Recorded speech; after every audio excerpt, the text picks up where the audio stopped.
I'll just put out my notifications. Oh, it's a little louder than I...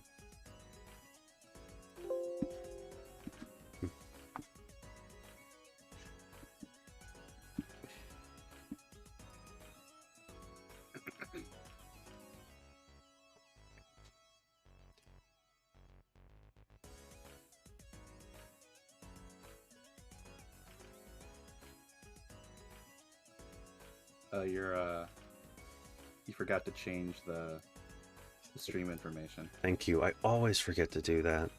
I do it all the time. So this isn't Pokemon Black and White. I've been avoiding using the...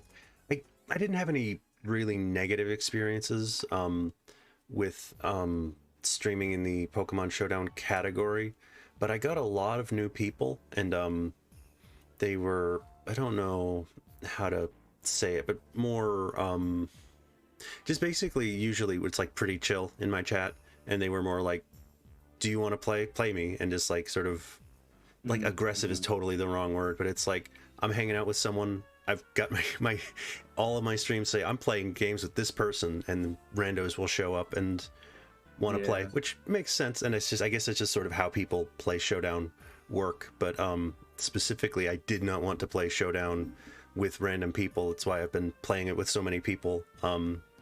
It's just a little cautious about same with like fighting games and stuff. It's like you don't, it literally, it just like, if I had someone show up and just have like an awful screen name, it's like maybe I shouldn't have streamed this. I try to be conscientious about that in a way that just somewhere between thoughtful and neurotic about it. Yeah. All right. So,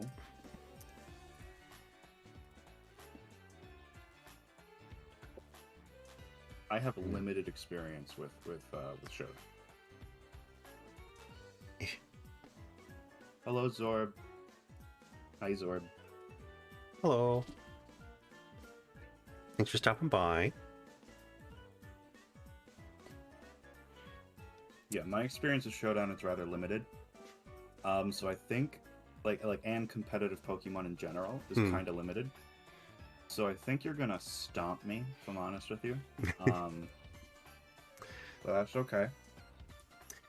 You know, it happens, right? Yeah, well, random does give you, like, random makes it balanced, but also, like, they tweak levels so that no legendary is, like, way super powerful, and that if you get, like, a weird Pokemon that kind of sucks, it'll, like, have a higher level. So, random adds in an element where it makes it both more balanced and more viable. And, like, you know, if you get a good team or a bad team, you know, it's more of a toss-up.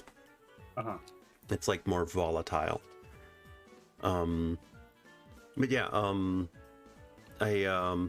I didn't have, I watched a lot of competitive Pokemon, and, like, you know, I just got big into Pokemon around Gen 6 and just spent a lot, actually Gen 6 and before Gen 6, I just played a ton of Pokemon, and, like, learned a lot about it, and learned a lot about competitive, but I didn't really get into playing Showdown until Gen 7 came out, and it was literally around the time that Gen 7 came out, so I didn't play much Showdown because I was just playing Gen 7.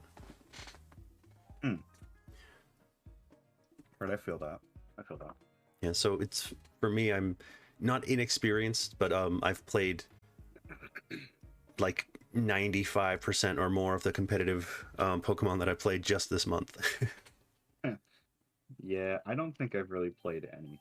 I'll occasionally hop on Showdown, get stomped a few times, and be like, yeah, I didn't know what the fuck to do here. Yeah, that's the situation. But hopefully this is a learning experience for me. Yeah. If you have any questions, like, it's obviously it's a competitive format, but the matches, you know, there's nothing at stake. If you just want to ask questions or whatever, if something is, you know, there's, like, you know, just the way that stats work and the way that scarfs work and the way that if you have any random questions about things, just feel free to ask. I'm not going to hold my cards close to my chest or whatever. Just I challenged or you challenged me, but I think I biffed it. Oh, that's okay. Let me cancel and then. Yeah. Oh, there we go. That wasn't as loud as I was expecting it to be. Oh. Hmm. It is louder than literally. Okay, I'm just gonna mute the tab actually because I cannot hear you at all. Yeah, it's quite loud. I'm gonna not stream snipe you. I'll grant you this. I will not stream snipe you.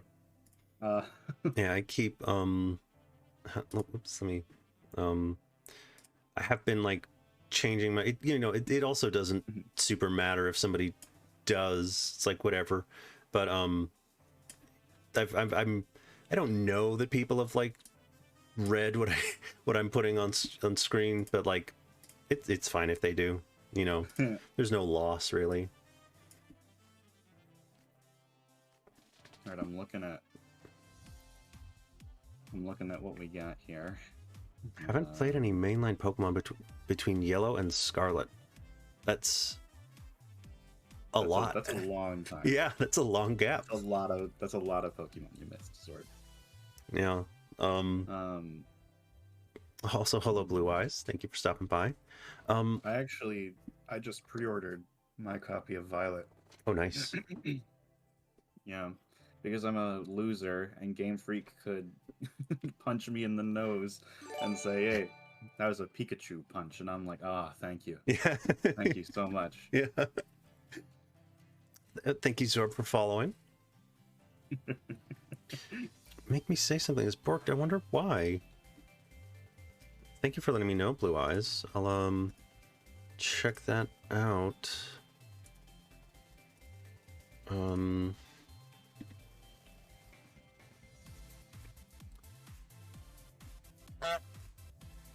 Let's see.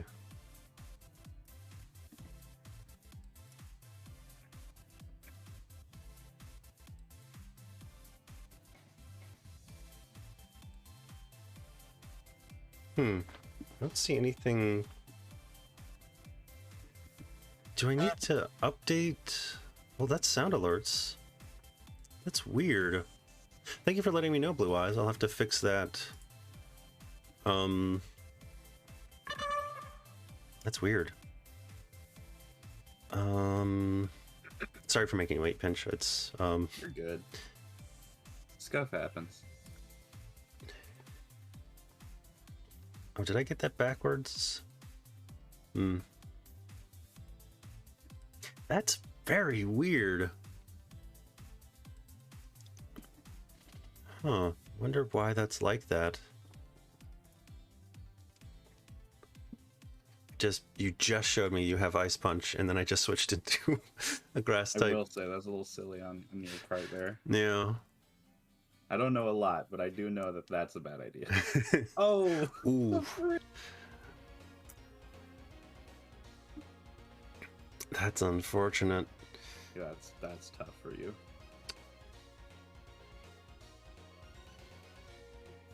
It's real tough for you. Yeah. Thank you, Blue Eyes. Oh, wow. Holy shit! That's... Is throw the meta? Throw bulk up meta? Hold on, what the fuck? Yeah, that's terrifying. Don't really have...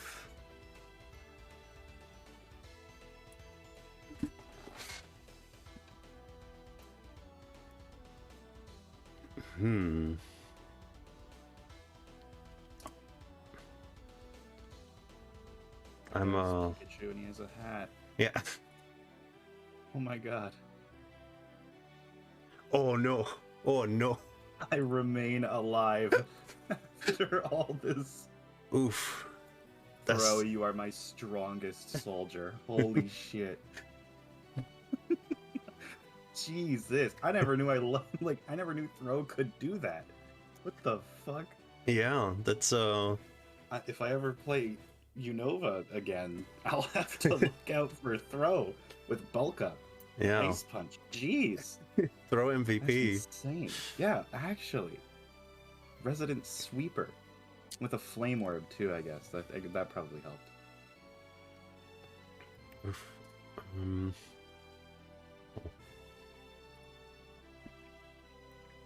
Could that... Let's see. I added some limits to certain things in stream, but I don't think I added... Let's see.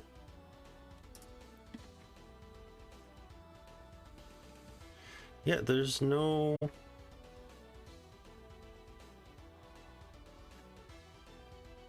Huh? That's strange.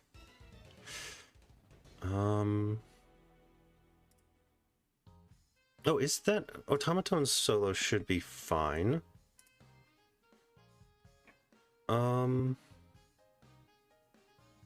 Did I...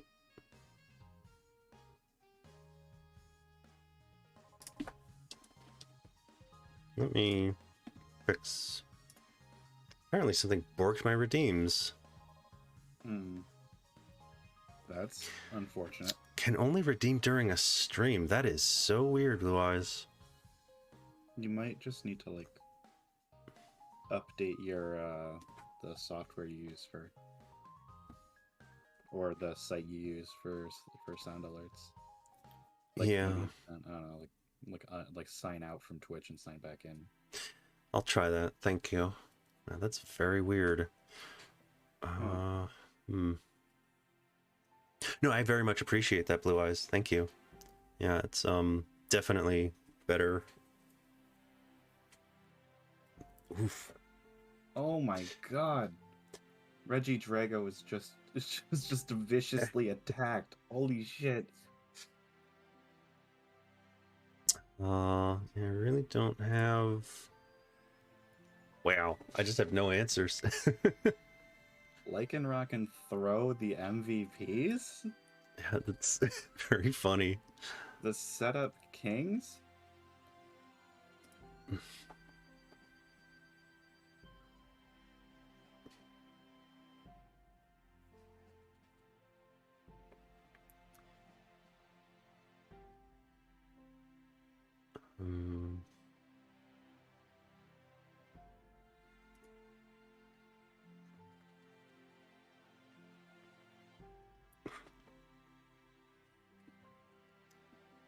Okay, understandable.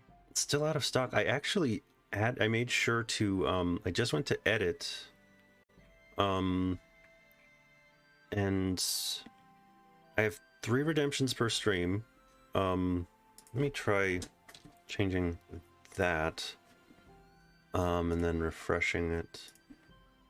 I may just have to log out of Twitch and log back in.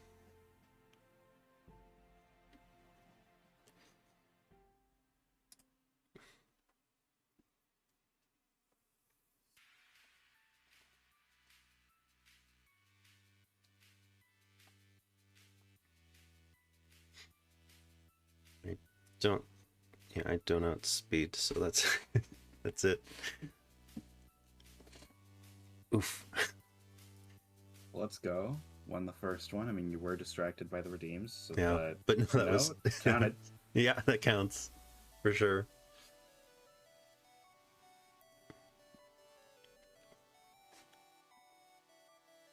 But also, if you if my redeems are borked and for no reason the automaton redeem is just not working, I can just play the automaton for you.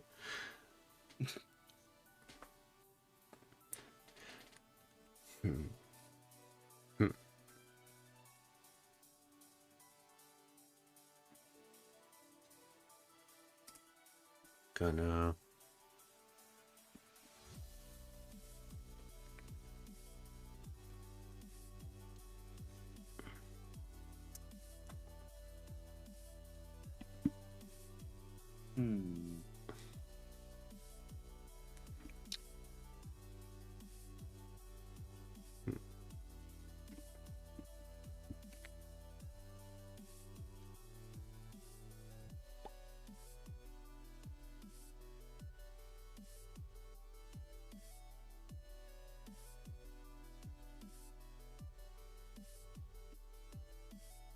Hello, Joe. Thanks for stopping by. Hmm. Hmm.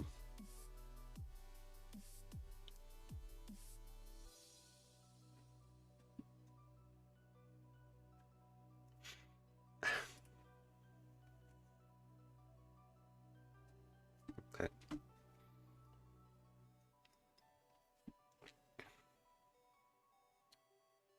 Right. Was it worth? Let's see.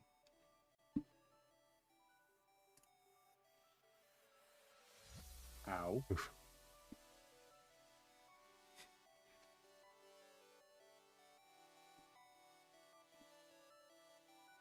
It's okay though, we ball.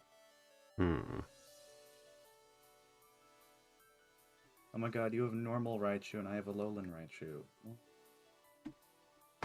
OMG. The dream. The dream.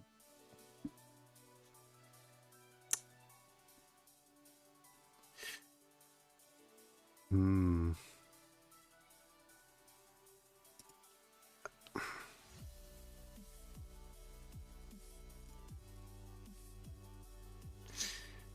Hmm. I feel like I need to. I guess I didn't need to.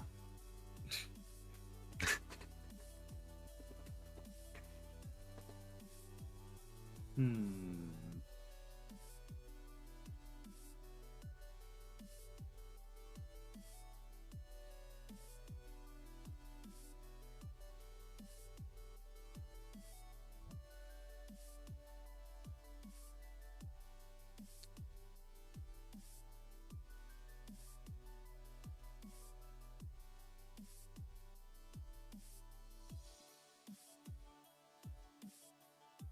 Hmm.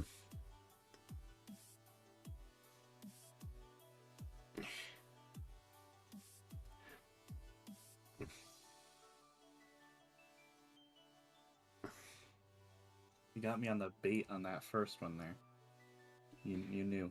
You knew I had something.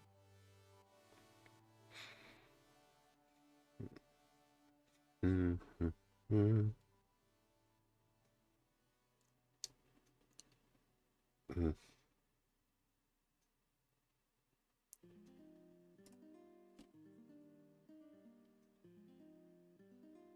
Okay.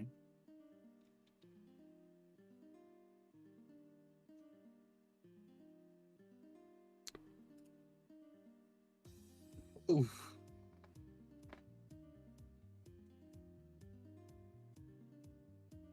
Everybody's living. Hold on. Prayers right here. Okay.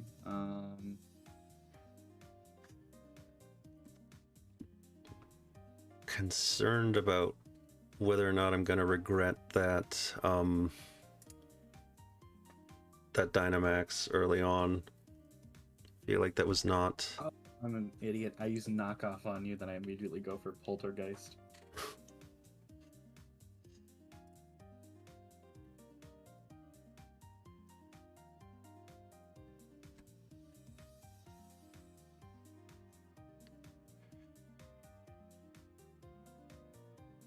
Hmm.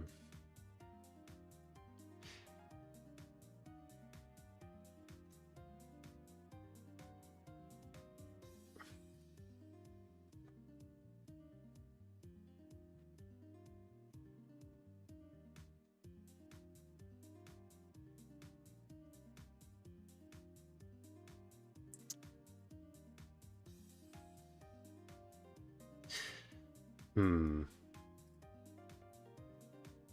Oh, barely surviving there. Oof. Insane. There's almost no way that Insane. wasn't a roll. Living on a sliver. I'm curious as to what your plan here is. You know what I mean? Like I'm kind of, Hmm. because to me it looks like you're between a rock and a hard place at the moment. Yeah. I really switched out to Hippowdon because I kind of accepted that it was dead, and I'd rather switch out to something that's gonna die and give me a chance to pivot. But it's got toxic, and I can toxic stall. That you can. Dusk Noir is tanky, so toxic stalling it is a good choice, especially now that Howdon is burned.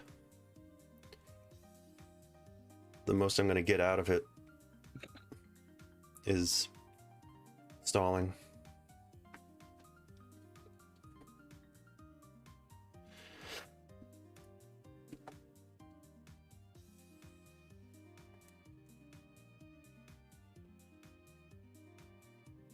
I kind of just swapped out to Howdon, expecting it to die. Interesting. If it had just gone down to that ice punch, I would have been like, well, that wasn't very much, but it was at a third. Hmm.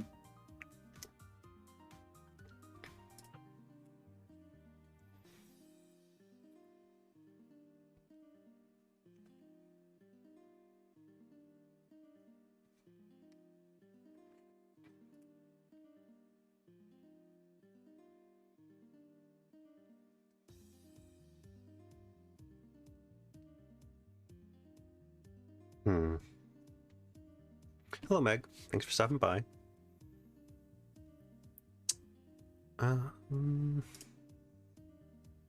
Oof. Okay. God damn it.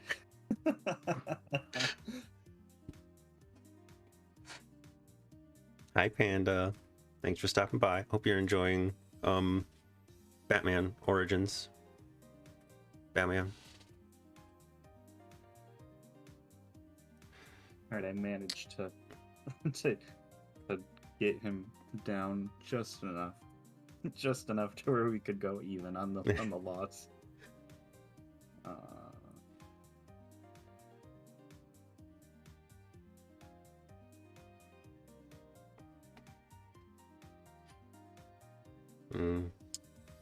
No, I'm wishing I had I was choosing between one of two Pokemon, and I kind of wish.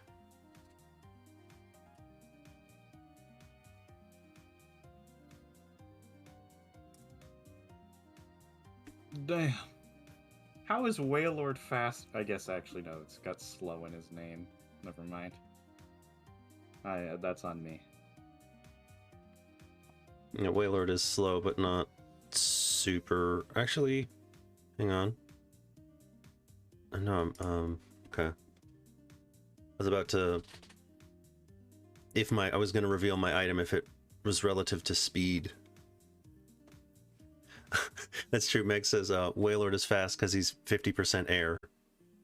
True.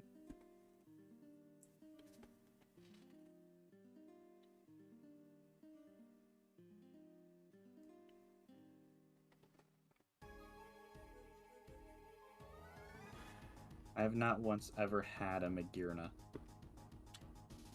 I think I have one, but I never used it. Oof. Big miss. Yeah, that was very big. Big miss. Huge miss for me. Let's go. Let's see. Yeah, Magearna I think was an event Pokemon only. Yeah, I got a lot of Gen 6 event Pokemon because I was just like super into Pokemon that year and that like point in time.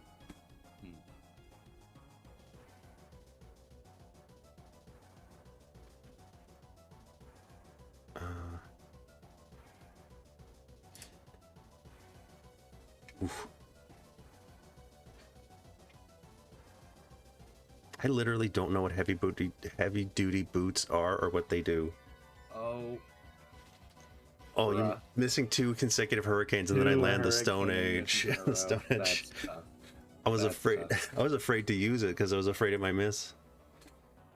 And then I didn't outspeed, so it's like, oh god, I'm dead. I mean, you did have the that Raichu in the back, so you had an advantageous matchup. Yeah. Even if you did miss, so I was really banking on. I was banking on that. I didn't really even have an answer for Raichu. Yeah, Raichu was clutch there for me. Oh my god, Victini. This means I can't lose. That's how this game works, right? That's how the lore works. I think so.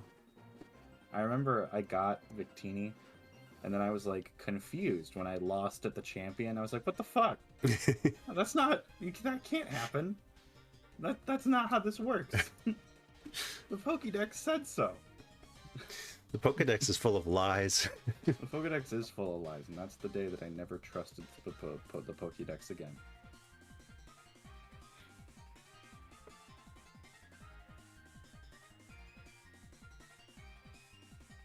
Pokédex is like, like, I don't know who's making it, but like, Pokédex is entirely telling you it's like every Pokemon wants to abduct your children, or like, Yeah, right? it's like, this Pokemon came from hell to steal your children at night, and it's like, okay, Pokédex, who's making these entries?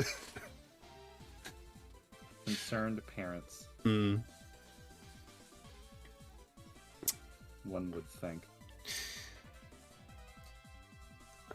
Hmm.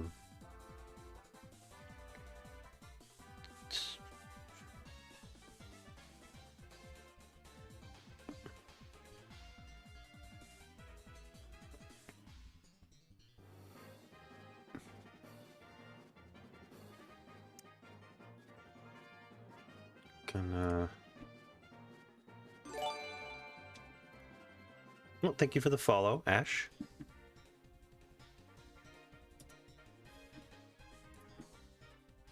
If you have a preferred name or nickname or pronouns, just let me know. Oof. Oh, That was, I should have been expecting that, and I don't know why I wasn't. I just kind of don't have a great answer for this. they keep giving me like sweepers. Yeah, that's the one thing about this format is they have to, in order to balance things, they often play to like format, like in Gen 2 and 3 randoms, a ton of Pokemon are just sleep talkers. Oof.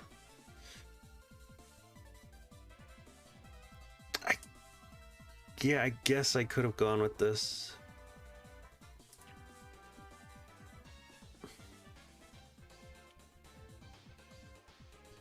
I got my worth out of that. I'm not even mad. Yeah, definitely.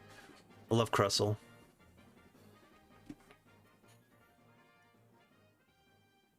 Let's see. Do I feel like I can't. I feel like I need... You were right, Meg. Hmm.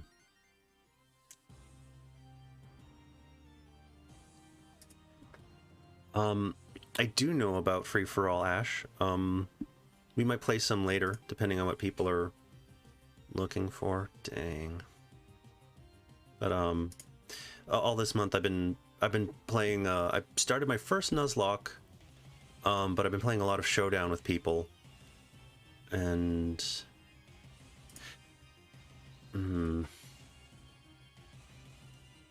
oh dang, that outspeed is real bad for me. Big outspeed right there. Yeah, I was willing to, oh, thank goodness. Ooh.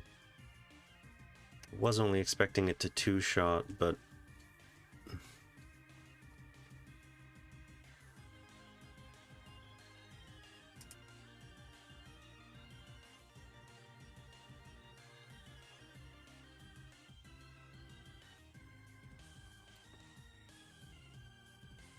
I'm not sure, I'm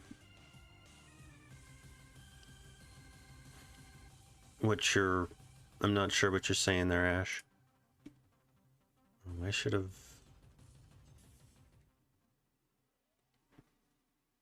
Oh. Oof. Butterfree putting in the work. Ash should have never released it. Actually, this is Ash's Butterfree. Now, all Ash is just like Ash, like literally, like he's terrible as a trainer, but even like more than that, he's just like letting go everything. Just like handed so many victories and just letting them all go. I gotta say, I was not expecting the Butterfree sweep. Yeah, me neither. I underestimated it. No one expects the Butterfree Inquisition. So Throw and Butterfree are two Pokemon that I did not realize you could just like just absolutely go to town with. Yeah, I think part of the reason is they balance levels in a way where a Pokemon that ordinarily wouldn't have the edge, they give them like levels and items that really help them to get more viable or less viable compared to, you know, certain busted Pokemon get nerfed a little bit and certain Pokemon that need some help. Yeah. Making... You're not gonna get like if you're running Gen 6, you're not probably gonna get a really good item on your Mega Rayquaza. Hmm. You know, that one. It's my favorite Gen 8 Pokemon. Let's go. Obstagoon. I feel like I'm gonna regret this. Oh. No! Obstagoon! My beloved. How could you?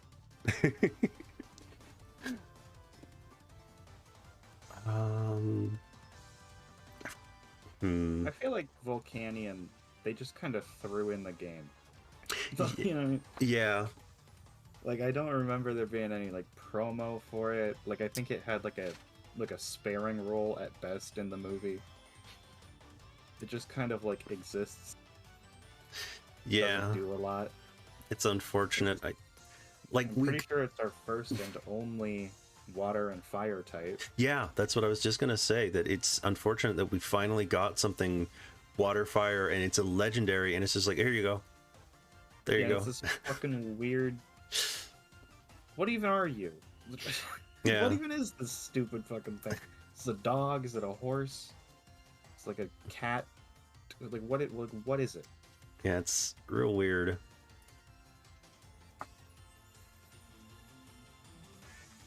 I remember when they were talking about like fan speculation about Gen 7, they were saying that the legendaries were based around, or not legendaries, that the starters were based around like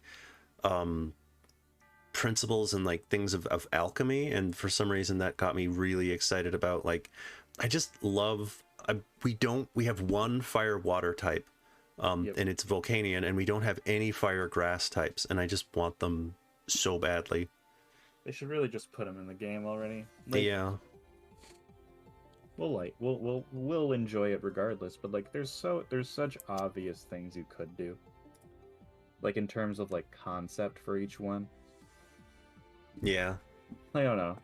Like they kind of do the steam angle with Volcanion, kind of. But like how hard would it be to make like a steam Pokemon, right? Yeah, it's so obvious. Yeah.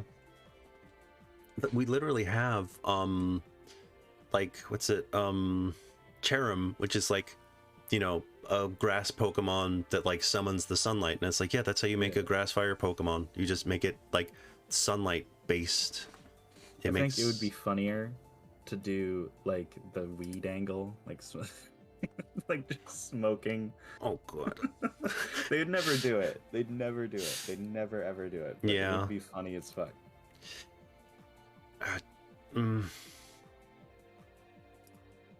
I just completely screwed up there. I just assumed Blossom would be faster.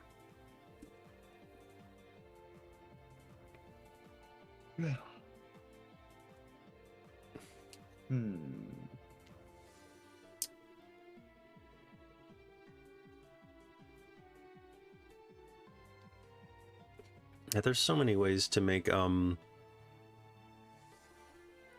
cool, like, it seems to me all the typings that they haven't explored are just really cool, and that's why it bugs me that they've decided to not explore them. Like, come on, man. Like, Pure Ghost is great, but like, come on, give me some more stuff, please. Give me some.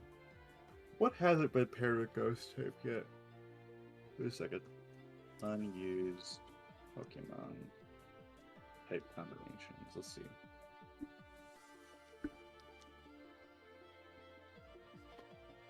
We got normal and ice, normal poison, normal bug, normal rock, normal steel.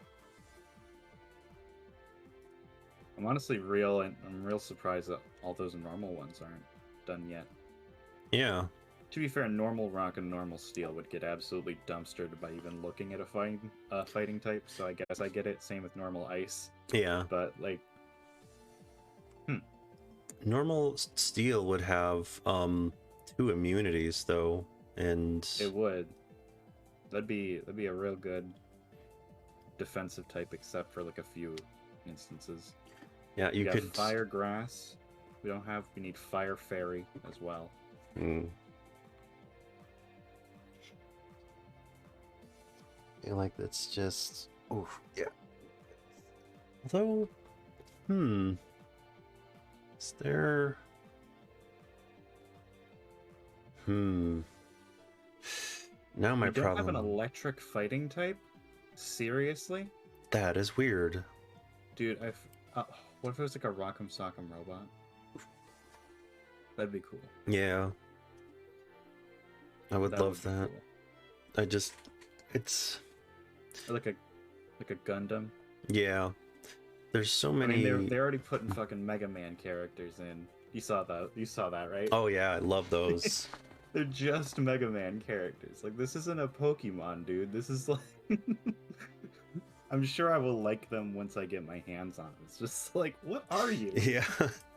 Why? Kind of at a loss here for what I wanna... This is not a great matchup, but like, I have nothing I can switch into here.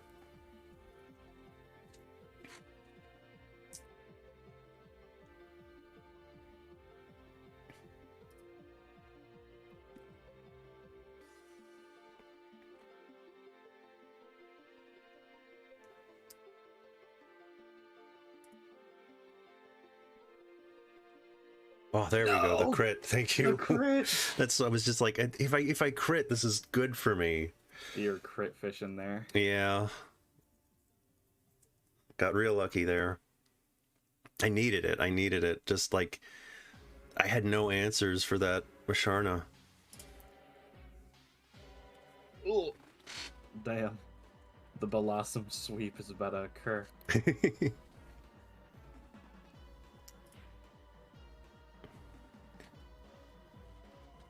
The fuck do you mean it failed? How the fuck does counter work? It works differently. In Gen 1, it only reacts to normal and fighting type moves. And afterwards, I think basically it's different from gen to gen, but in this current gen, counters physical moves, and mirror coat counters special moves. But I don't know how it works for things that make contact, and I don't think you can use counter if you have a substitute up. It's a bunch of like little things that like, yeah, that's... Oof. Pyukumuku is just like a better, less deplorable Wobbuffet. Yeah. Little cuter Pyukumuku, or a little cuter version of Wobbuffet. Yo, fuck Wobbuffet though. Oh wow. You want to talk about Wobbuffet in the pocket lock, dude? Oh, I no, I hate Wobbuffet. I was gonna say I don't hate Wobbuffet because no, I hate Wobbuffet. It's just we're Wobbuffet haters. I like Wobbuffet in the anime. That's it. Yeah, they literally put a Pokemon in the game that's like designed. It's like a grief strat in a single player game. Yeah, actually. We don't have ice poison yet. That could be really sick.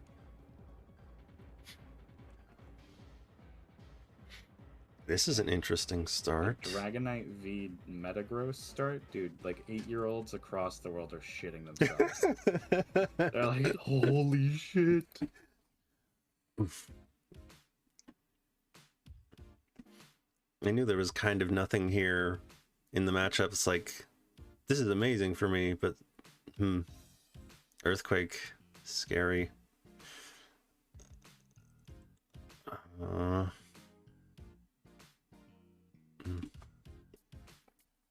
Ice Poison being a virus Pokemon would be fun. I like that idea, Meg. Like the whole joke about how like, or not joke, but like the whole thing about how like there's like ancient bacteria like in the ice caps or whatever. Like that'd be cool. Hmm. That'd be a cool flavor for it.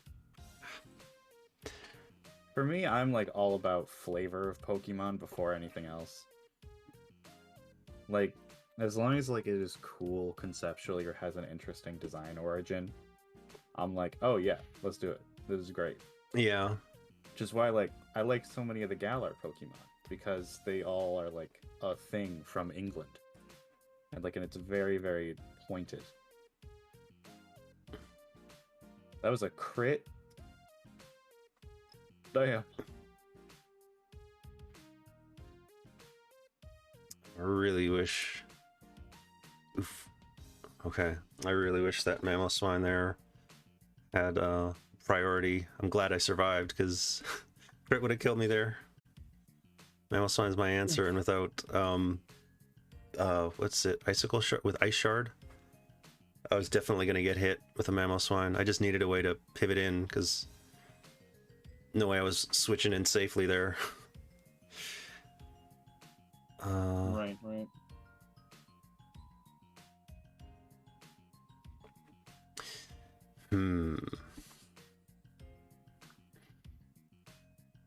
Yeah, I got. Oh, dang. Well, at least I got to take out. At least I didn't miss on the Dragonite. That means something.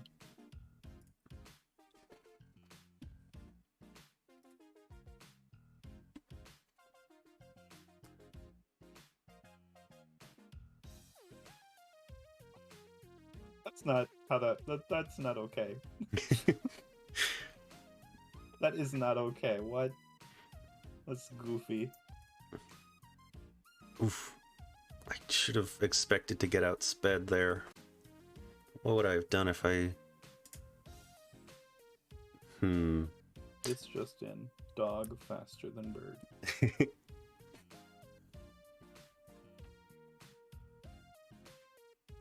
I think I wouldn't have done anything differently there.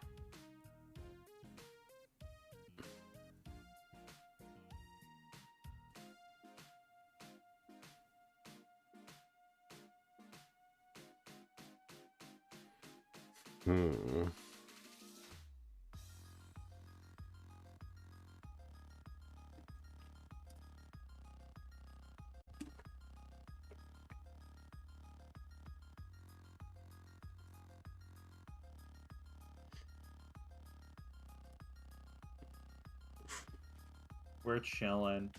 We're fine. The Buzzswole. The Buzzswole, the homie. The man himself.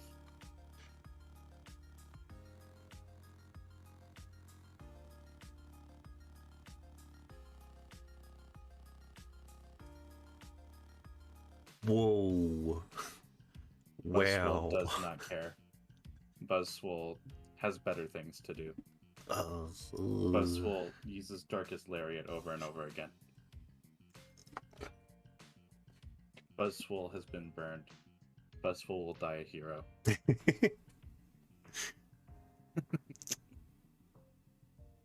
That's the funny thing about randoms is you really need to you need to know, you always need to know your team going in. With randoms you don't, so you really I don't have anything that outspeeds this stuff, and I wasn't expecting that, so I'm just sort of like, oh boy. Yeah. In a very bad spot without even knowing I was there.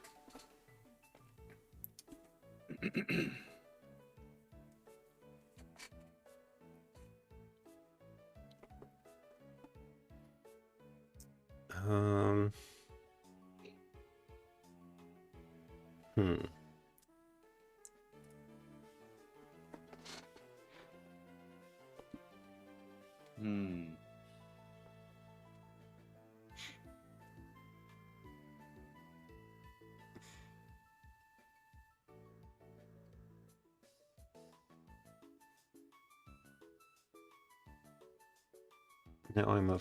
Oh god, I misclicked. Oh, well, I flinched anyway. It's about to feel like a big Dumby, but misclick. Oh, roost. That's...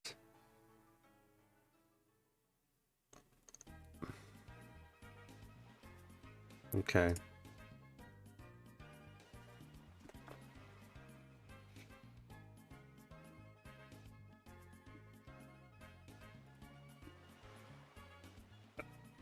It looks like this is how we're doing this. Yeah.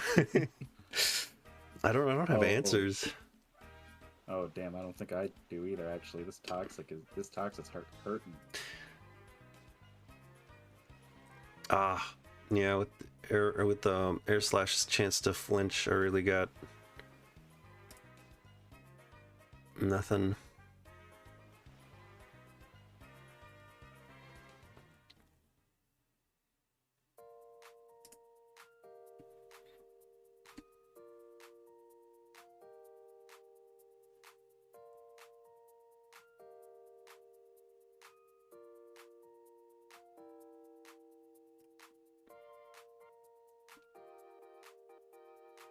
I probably just should have committed to like at least one more calm mind there, and then I probably would have been able to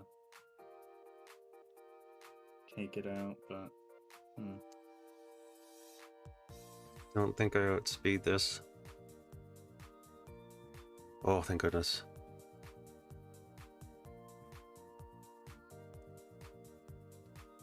I really don't have any... Ugh.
This might be a weird play, but I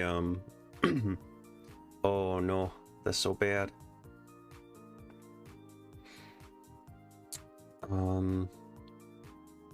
There's the crit. Yeah, that mirror coat reveal meant so much, and I'm like, I have one physical attacking move, and I'm gonna do everything I can with it.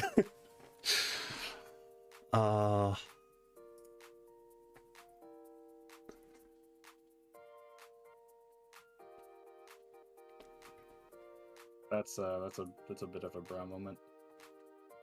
We're fine. Oof.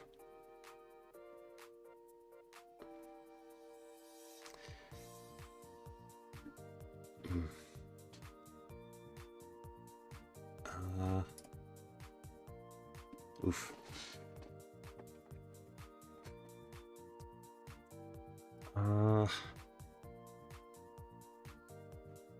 Get the hell up. Ugh.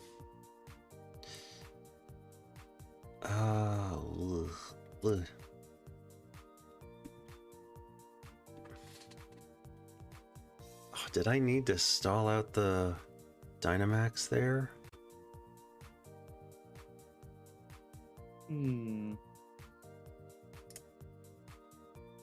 Guess it depends if you outspeed, and then oof, I did need to stall out the Dynamax with recover. Dang.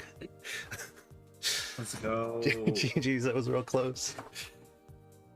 A Regice clutch, or Regice. How do you say it? Do you say Regice or do you say Regice? I'm never sure because it's like they're all Reggies. So yeah, in the anime they say Regice.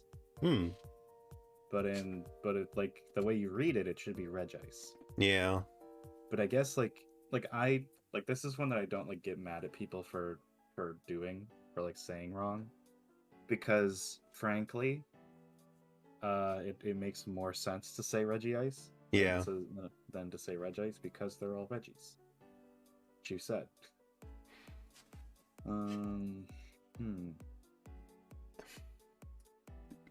How fucking dumb was it that they decided, hey, we're gonna take our cool Gen 8 starters and we're just gonna make them monotype.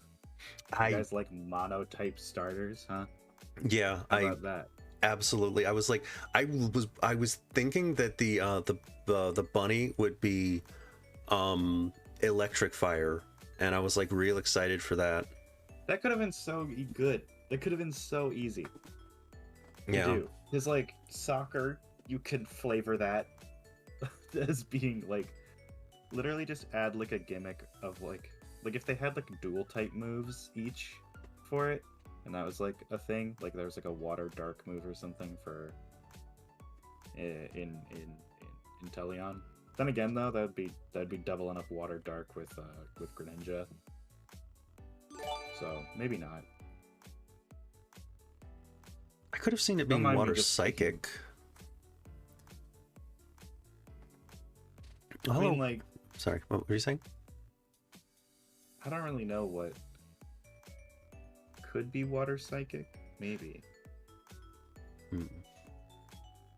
But I think that's kind of stretching it, and I almost think that, like, if you're not gonna make Inteleon water dark, it's like secret agents, right? Yeah. Like the thing about it, right? Like, what else? How else could you flavor that? Like ice, because like James Bond is cool as. No, that's even worse. Actually, that's very dumb. Do not know why I Gmaxed here. Gotta say. Yeah, it's always a struggle with the. You got to think so many turns ahead. There's so many like. It's hard to say. Yeah, sorry. One awesome boss. Hello. How can we help you? What do you need help with?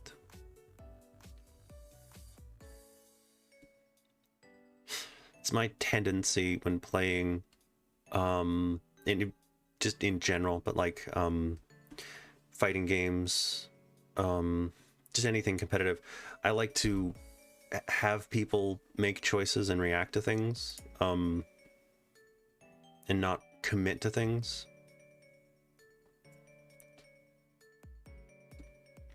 Yeah, no, that makes. I feel you on that. It's nice to be adaptable. Bruh. I just threw my Naganadel out the window, basically. I threw my D-Max and I threw my Naganadel out the window. That was tough.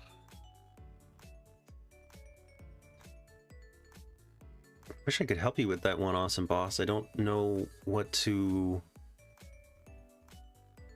I'm sorry about this terrible news. Yeah, that's real tough. You hate to see that. Yeah. Last year, kind of a month ago. It's still sad. Yeah, sorry to hear that. I keep thinking that Copper is steel ground, but it's not.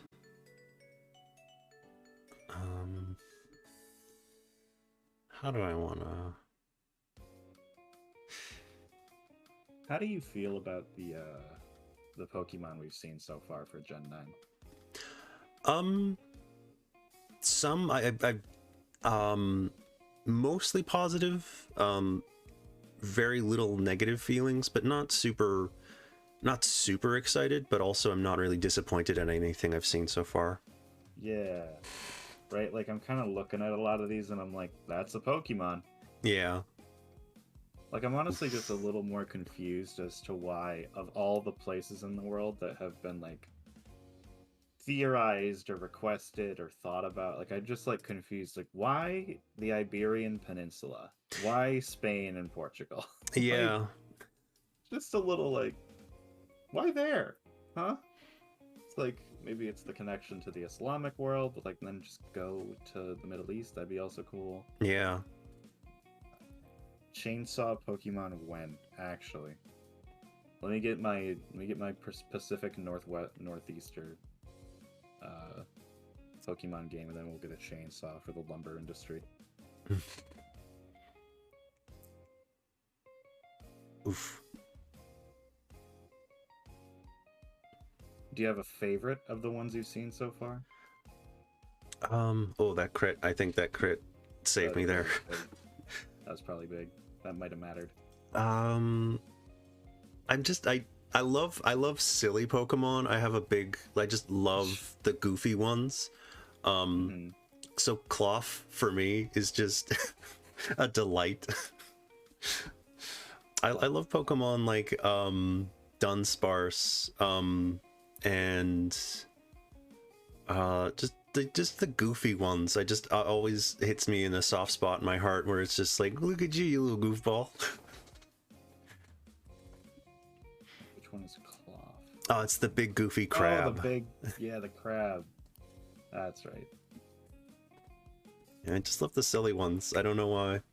So I'm it's like it's rock type, so I'm not like what's there, it's like why the excitement for a rock type Pokemon, but it's like It looks funny. Yeah, it's a big old goofball. It's hard for me not to just be excited about it.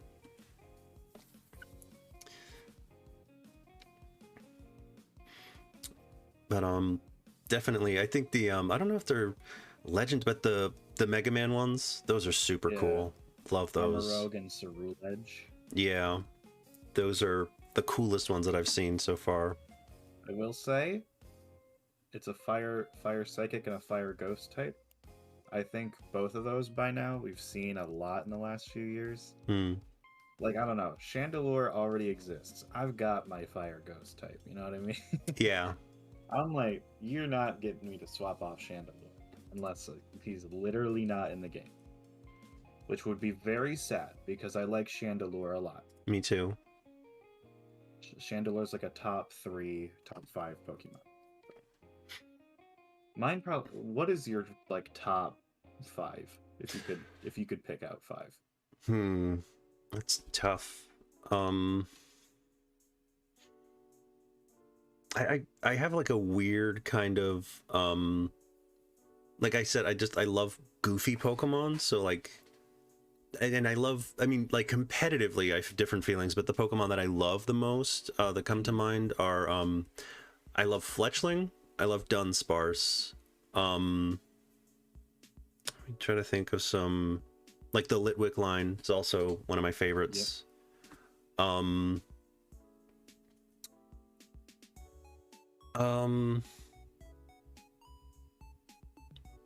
What else? Dragonite came to mind as just like a big adorable friend. Right.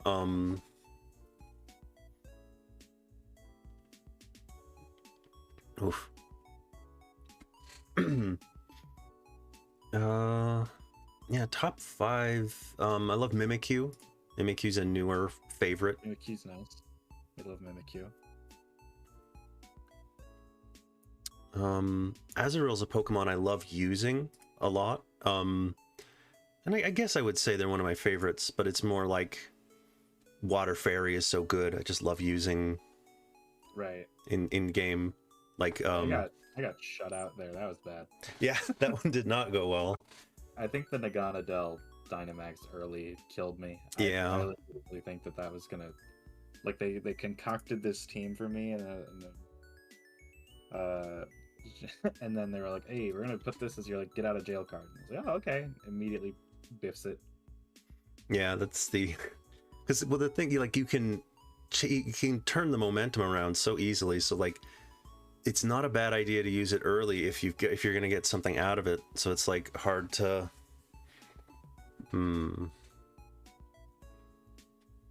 I feel like.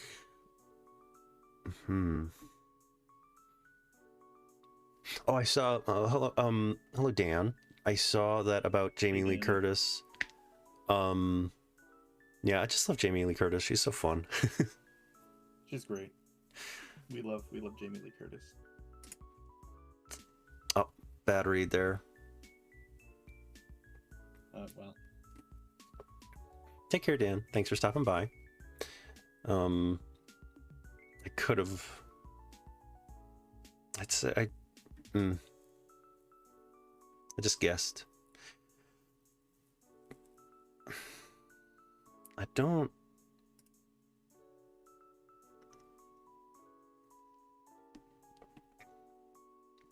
Yeah, I think I'm not in danger here. Oh.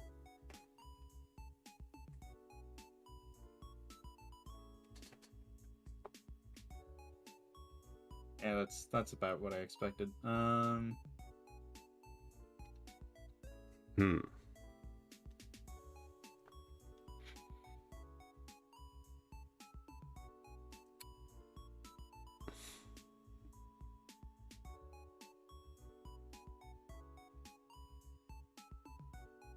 Hmm.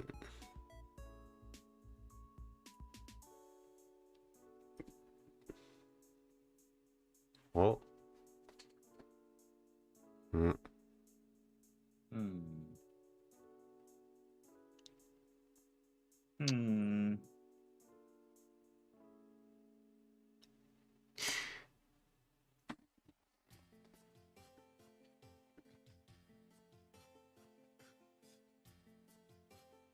Sure, I'll encore Calm Mind. Why not? No problem. I'll encore Calm Mind over against Wobbuffet. I doubt they gave you an actually attacking move. Oh no, I'm swapping out. That is a good switch. That's a good switch opportunity. Yeah, with you. Oh, we have to do it again. Yeah, if you only able to call, it says commits for 3 turns, so you just have to either commit to it dying or swap it out.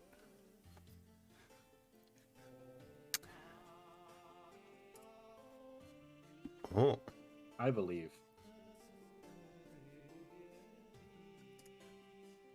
should I not have? I thought you would switch. Yeah, okay. That's about what I should have expected.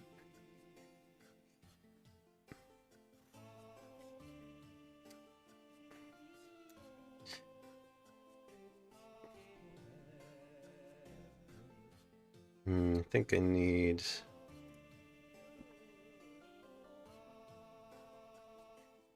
Oh.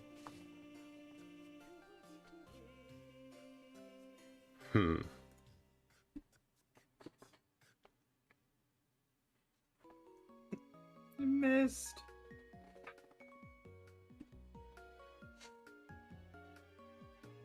What speed boost?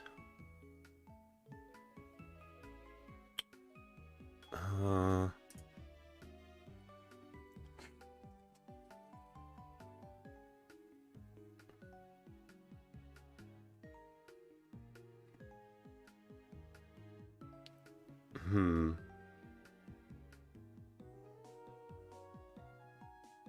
Hmm.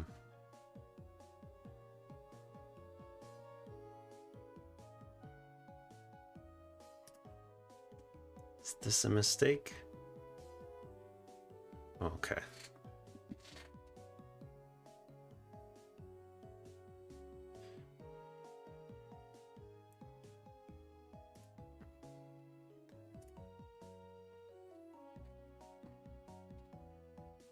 Hmm.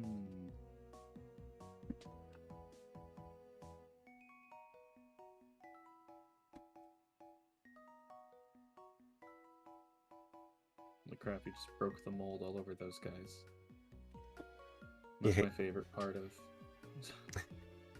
It's my favorite part of Pokemon when he pokes all over those dudes.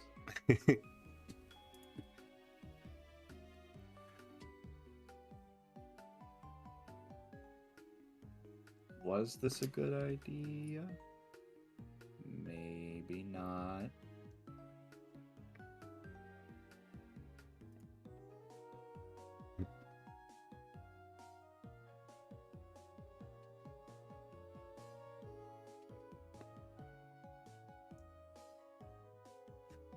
I've been thinking about going back and trying to finish my living decks in the time leading up to what is it? To Violet and Scarlet. Oh, that was I went for the raid. Dang it. I have like, what is it, like maybe 20% of the decks left to get, and a lot of it's like I just need to like go and breed one in a game that it can actually be done in.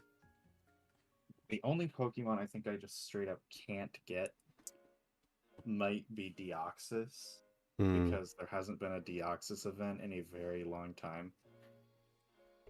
So I may or may not have to resort to finding people with less than reputable methods. Didn't Ultra Sun and Ultra Moon give the Ultra Wormholes? Can't you get every legendary through that? Maybe you can get Deoxys. I'm not sure. I also don't want to play Ultra Sun, Ultra Moon. Yeah, I get that. Just because, like, I don't want to. I can't stream that, so if I'm trying to like grind for something, I don't. You know. Yeah. Ouch.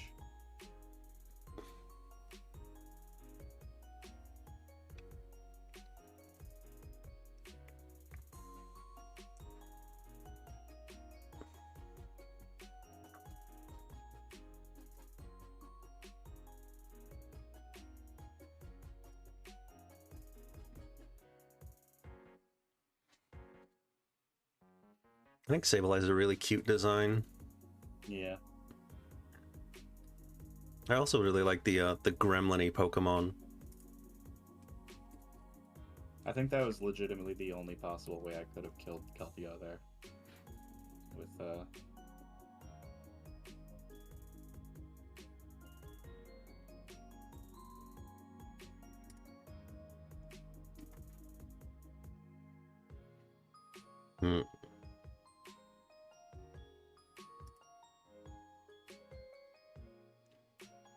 You already know what time it is. You already know what's about to happen. And oh, there we go. Dang, I shouldn't have.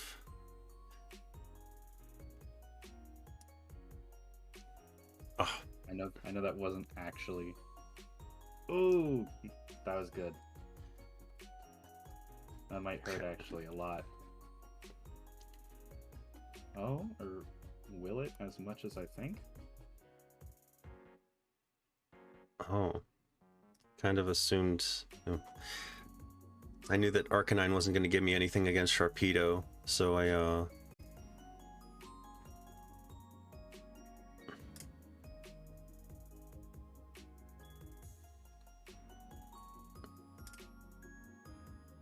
Ooh, the crit. Big crit. Oh, that's a terrible miss. Absolutely fucking massive miss. Ugh. The resisted Bug Buzz. Oh, that was 4 times resisted. The Quiver Dance. The Quiver Dance. Oh! the landmine Wobbuffet.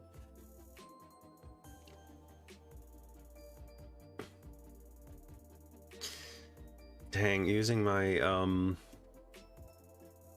Dynamax. Oof.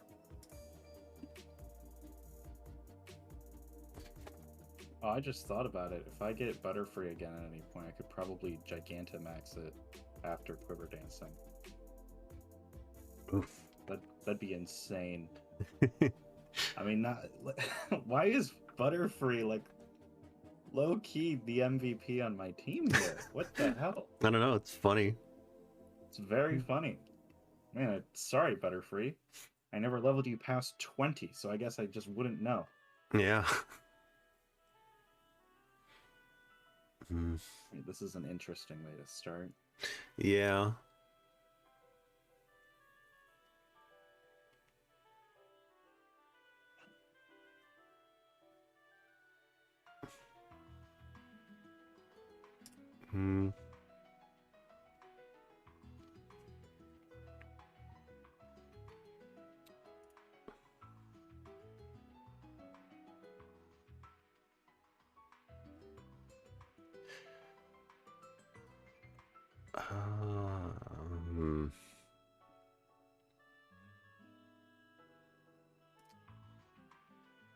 Okay.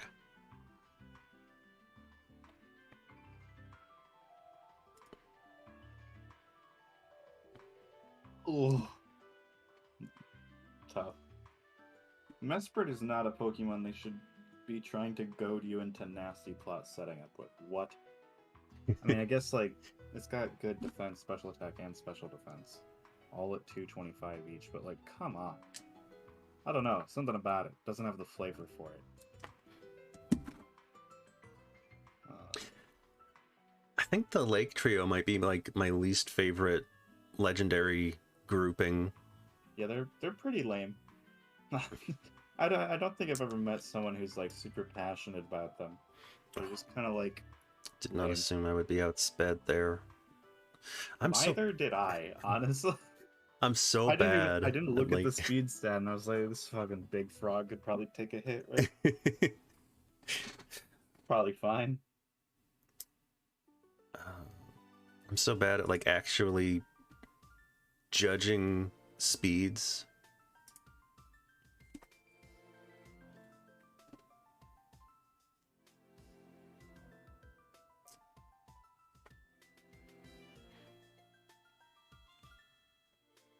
And I know that you can, like, scarf anything and then completely defy expectations, but, like, I keep making choices based on what I just kind of assume speeds will work like. Right. Oh no, sorry, PK. Yeah, I mean, I love Gen 4. Platinum is one of my favorite games, but listen, in a sea of legendaries that are kind of cool, that is Gen 4, there's got to be, like, a dud. There's got to be a dud, and I think the dud, comparatively at least, is the Lake Tree. yeah, they're just kind of underwhelming. Well, to be fair, there's a lot of really weird legendaries, and they rarely go for, like, a tamer design, but I just feel like all I think about with the Lake Trio is they look like weird versions of Mew. They're like Pikachu clones, but for Mew clones. And it's like, cute, yeah, they are cute. PK's point out they're cute. I think they're kind of cute. That is correct. They are cute. Not as cute though as Meloetta. So that's the thing. Is that I don't know. There's just like they get beat out by like everything. Yeah. Thank you, PK. If you want the cuteness of like a weird Mew clone, you go to Meloetta or Mew. But if you want like interesting typing, you also go to Meloetta. Yeah. It's just unfortunate. Like also the fact that they're all just plain psychic type. Yeah, that I think literally I think that's what hurts them a lot for me. Yeah, because they think because also the Musketeer group in Gen 5 are also kind of weird, but they all have interesting typing. So like, yeah, right.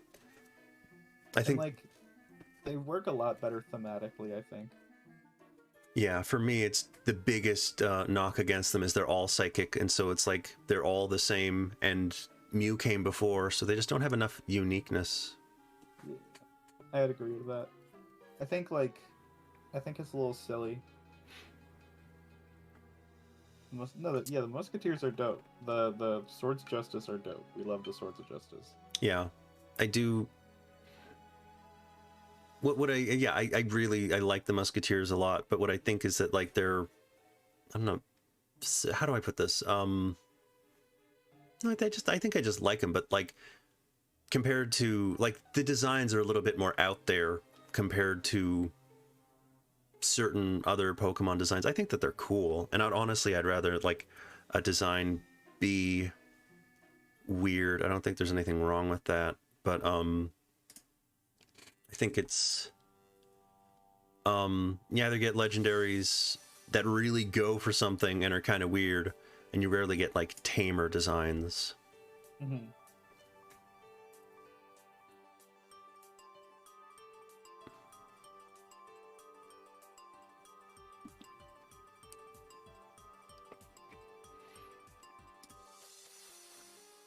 Feel like I can just, well, but I am outspeeding, right? So that's just okay for me. Okay.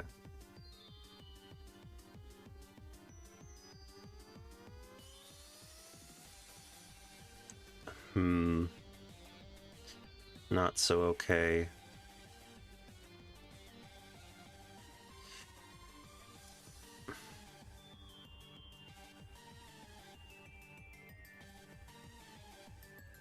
Oh.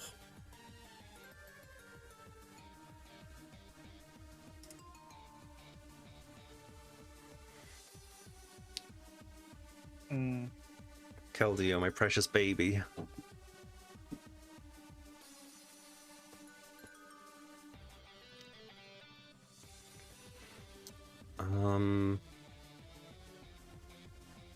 Really nothing I can...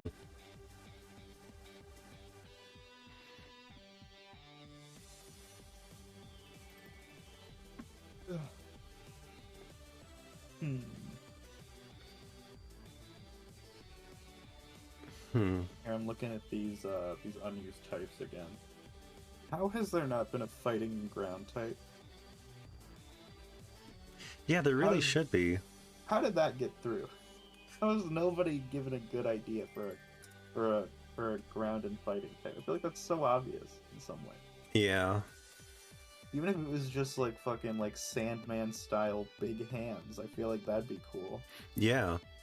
Kinda, in its own way. Yeah. I don't get the, There's no electric fighting type? Yeah, I guess we did say that, didn't we? You were going through that. Fighting type. Yeah. There's no ice poison type. There's no fighting ground. There's no fighting fairy. There's no poison steel. Could be cool. Oh yeah, No poison steel would be awesome. There's no ground fairy. There's no bug dragon, which gotta say. Oh, that's just fucking, dude. Yeah. They could change Yanmega today. Yeah. They could change Yanmega today and fix that. Yanmega's typing is stupid, dude. Make it a dragon type. I want it.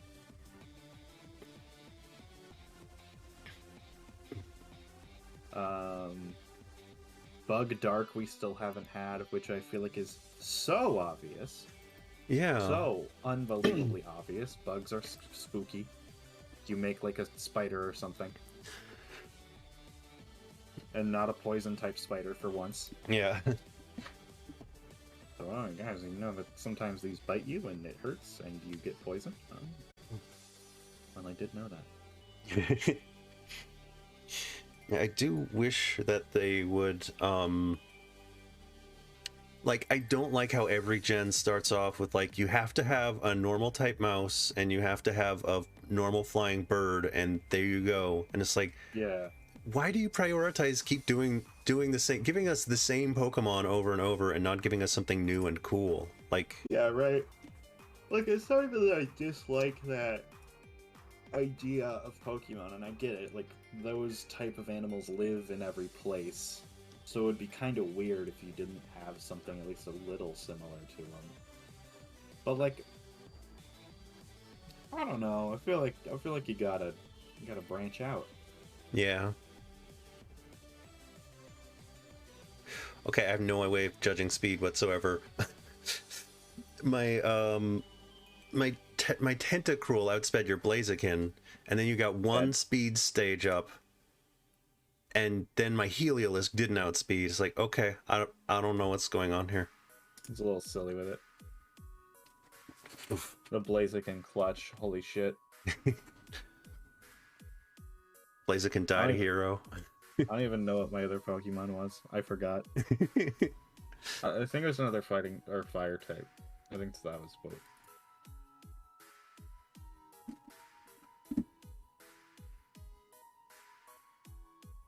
Dialga. Let's go. It is a fair fight. I don't think I've ever used PinchRaccoon. Like, I don't think... Oh my god, it's got my name in it. Hold on. Wait, shit. I have to use this. Plus, it's so adorable. It's got PinchRaccoon's a little guy. It's got the little cheekies. So cute. For some reason, I always think of, like, Winston Churchill. So I'm like, huh. I would love so much if PinchRaccoon had that voice. Just zoom in on that little friend. We will fight them on the beaches. drunken fucking British Prime Minister voice. Uh, Like, I don't even know what this thing does. Like, what is this? What is this like specialize? Hitting shit, I guess. Like, yeah, it's tanky and it hits things. huh? Yeah, What it did did, they add Meg. things? Yeah, we got Pidove, Lillipup, and Patrat. Yeah. Yeah. I like what Gen 8 did in making Rookity just a flying type, because we need more that are just flying type. Yeah. So I'm happy about that. Like, don't give me this normal garbage. No one wants it. Okay? No one cares.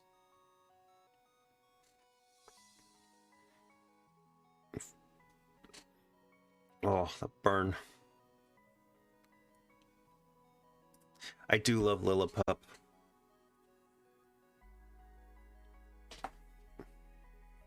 So I hope in Scarlet and Violet they make their little dinky little bird thing just straight flying.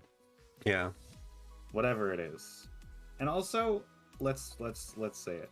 Galar has had the coolest bird. They've had the coolest bird. They got the coolest bird. There will never be a cooler bird. Hmm. And maybe that's just my predisposition towards corvids. But like, dude, they made a giant crow. They peaked. Yeah. There's no better. You can't get better.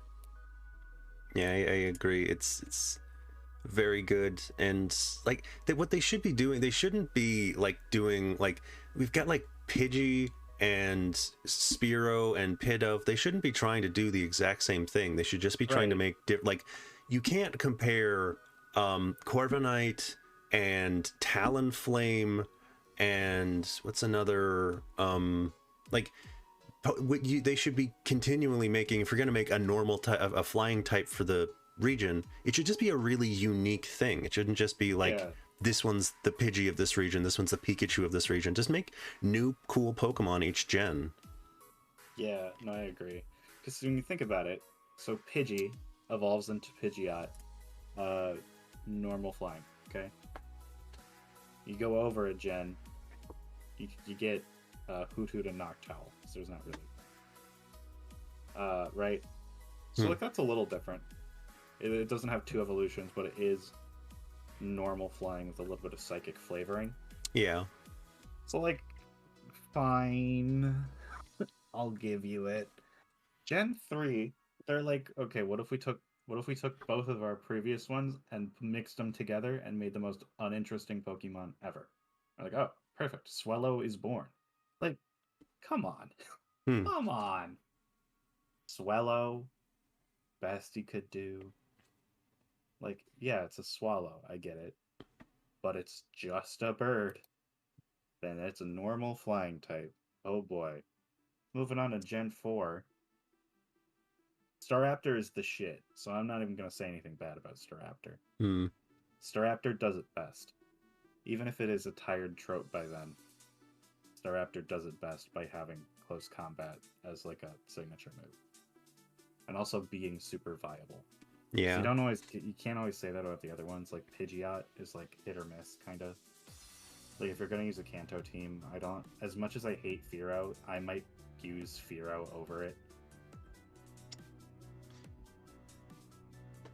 I think Dodrio is my favorite Gen 1 normal flying bird Pokemon. I feel you. I also love the most unique of them. Yeah, Farfetch'd is also a goofball, so can't say no to a Farfetch'd. Yeah, we love Farfetch'd.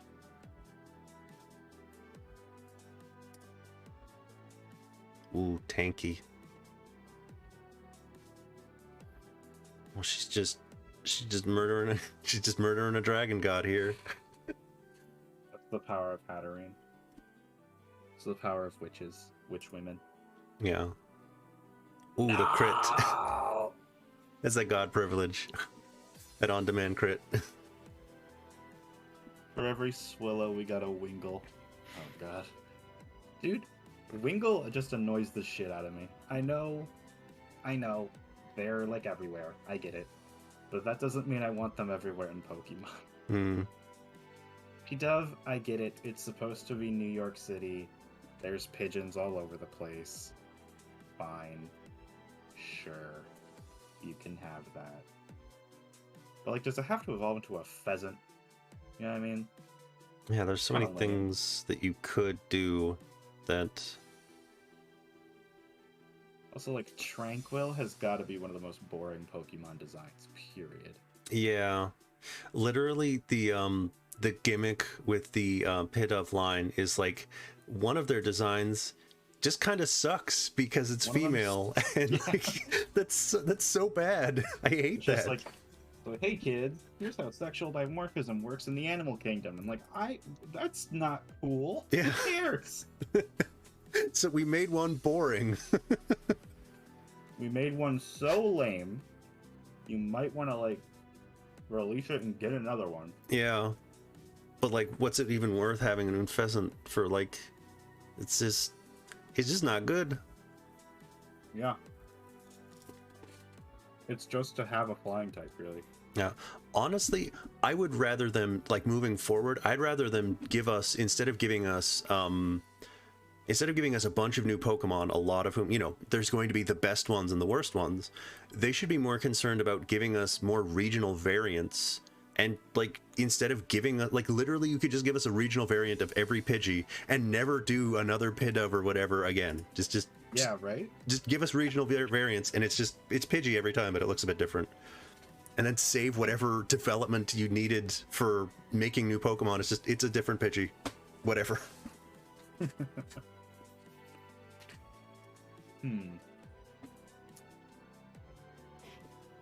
I might choose a slightly different Pokemon for that. Oh yeah, no, definitely. Like, I think... Honestly... Give us a new flavored Starly every gen. Yeah, I mean, I bet there's a bird that, like, has an actual history of, like, going around the world and evolving, and... Yeah, I'm sure. Or, like, honestly, it doesn't even just have to be Pidgey. It could just be like, we're making a new Fletchinder today. Yeah. Like, you just change it up every region. Yeah. We have 8 of them. We don't need more. Yeah, I would love for them to... Because they do so little, like, so, you know, now it's different. I feel like in the past 6, from Gen 6, 7, 8, and now 9, we've gotten way more variation than we did from Gen 1 to Gen 6. Oh, yeah.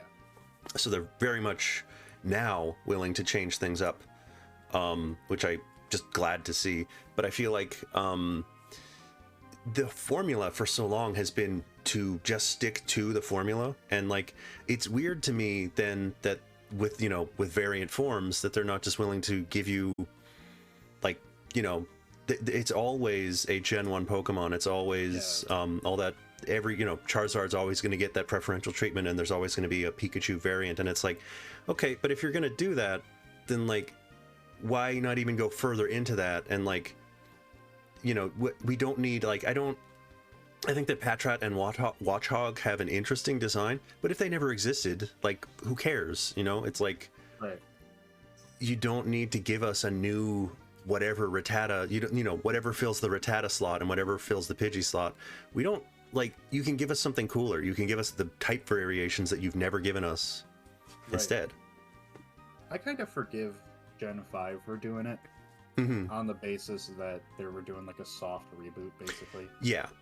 So like there's a Gen 5 counterpart to every Gen 1 Pokemon, basically. And whether or not they do it better is one thing. I think they do do it better in most cases. Yeah. But that's also because I'm not a huge fan of Gen 1, and I think Gen 1's kind of lame, honestly. Outside of a few Pokemon. Yeah, Gen 1 is definitely the weakest gen. The more I've learned about the actual game and the way that it's like the weird Awful to play. yeah, the weird quirks of it, the more it's sort of grown on me. But generally speaking, it definitely is It's nigh unplayable. Yes, yeah. I would never recommend, like, sometimes you want to go back to the start, like literally for I'd recommend Let's Go over Gen 1, and the fact that they've remade Gen 1 so many times, honestly, I'd recommend playing Gen 1 as the post-game content for Gen 2 over playing Gen 1. Yeah, play Crystal. That's how you play Kanto. Yeah.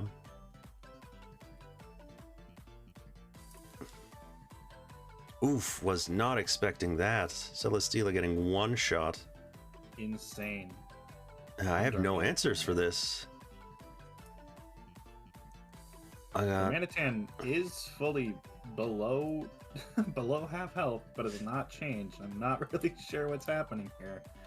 If I'm honest with you.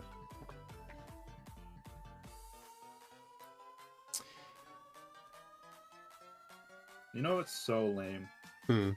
In the Crown Tundra DLC, how they're like, you can only take one of the horses. You can only take one. Come on. Yeah. That's so lame. I wish you could just change, because I think once I forget the name of the goofy big-headed rabbit thing. Calyrex? Yes, thank you. You can, like, when they form together, you can just unform them whenever you want. So it's so weird that you can't just swap forms for Spectrier. Yeah, it's because, well, you didn't catch Spectrier. It's like, bruh, it's right over. It's still here. Yeah. It's like it's gone. I'm gonna get one My Little Pony OC. You're right. You're right. Oh, shoot. I couldn't see it through the... Dang. That wasn't even a misclick. That was just me for not paying enough attention and not realizing I did have a substitute. They need to make Kyurem Black and White more accessible in the games. Yeah, I agree. They're so cool. They are so cool. They're the coolest dragon legendary. Okay, like it's done. It's over. You can't make another one. You did it. But like, man, you just never get them. You can never get them in game. Yeah, I do wish that they because they also never revisit, like, I know that the Pokédex can get dark, but I feel like they were never willing to go as dark as they were like for the gimmick for the Gen 5 legendary dragons is like Kyurem died and they brought it back to life and like hybridized it with other living dragons, and it's like it's just so cool. Yeah, right? Like, that's just like, it's also really story relevant. Yet another reason why Gen 5 is the best one. Yeah, Gen 5 really I'd love to understand, like, go through, just like learn and like talk to the people behind the scenes. Like, I know that the fan reaction to Gen 5 wasn't super positive, but Which is so dumb. Yeah. So dumb. I genuinely most insane thing ever. This game's phenomenal.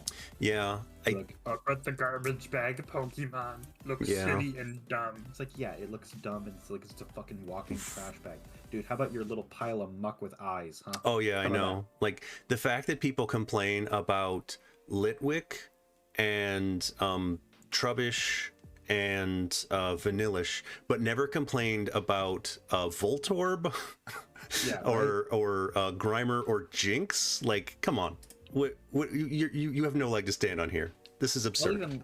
I'll even let Voltorb complaints go, but I won't let Electrode complaints. Like that's like, yeah.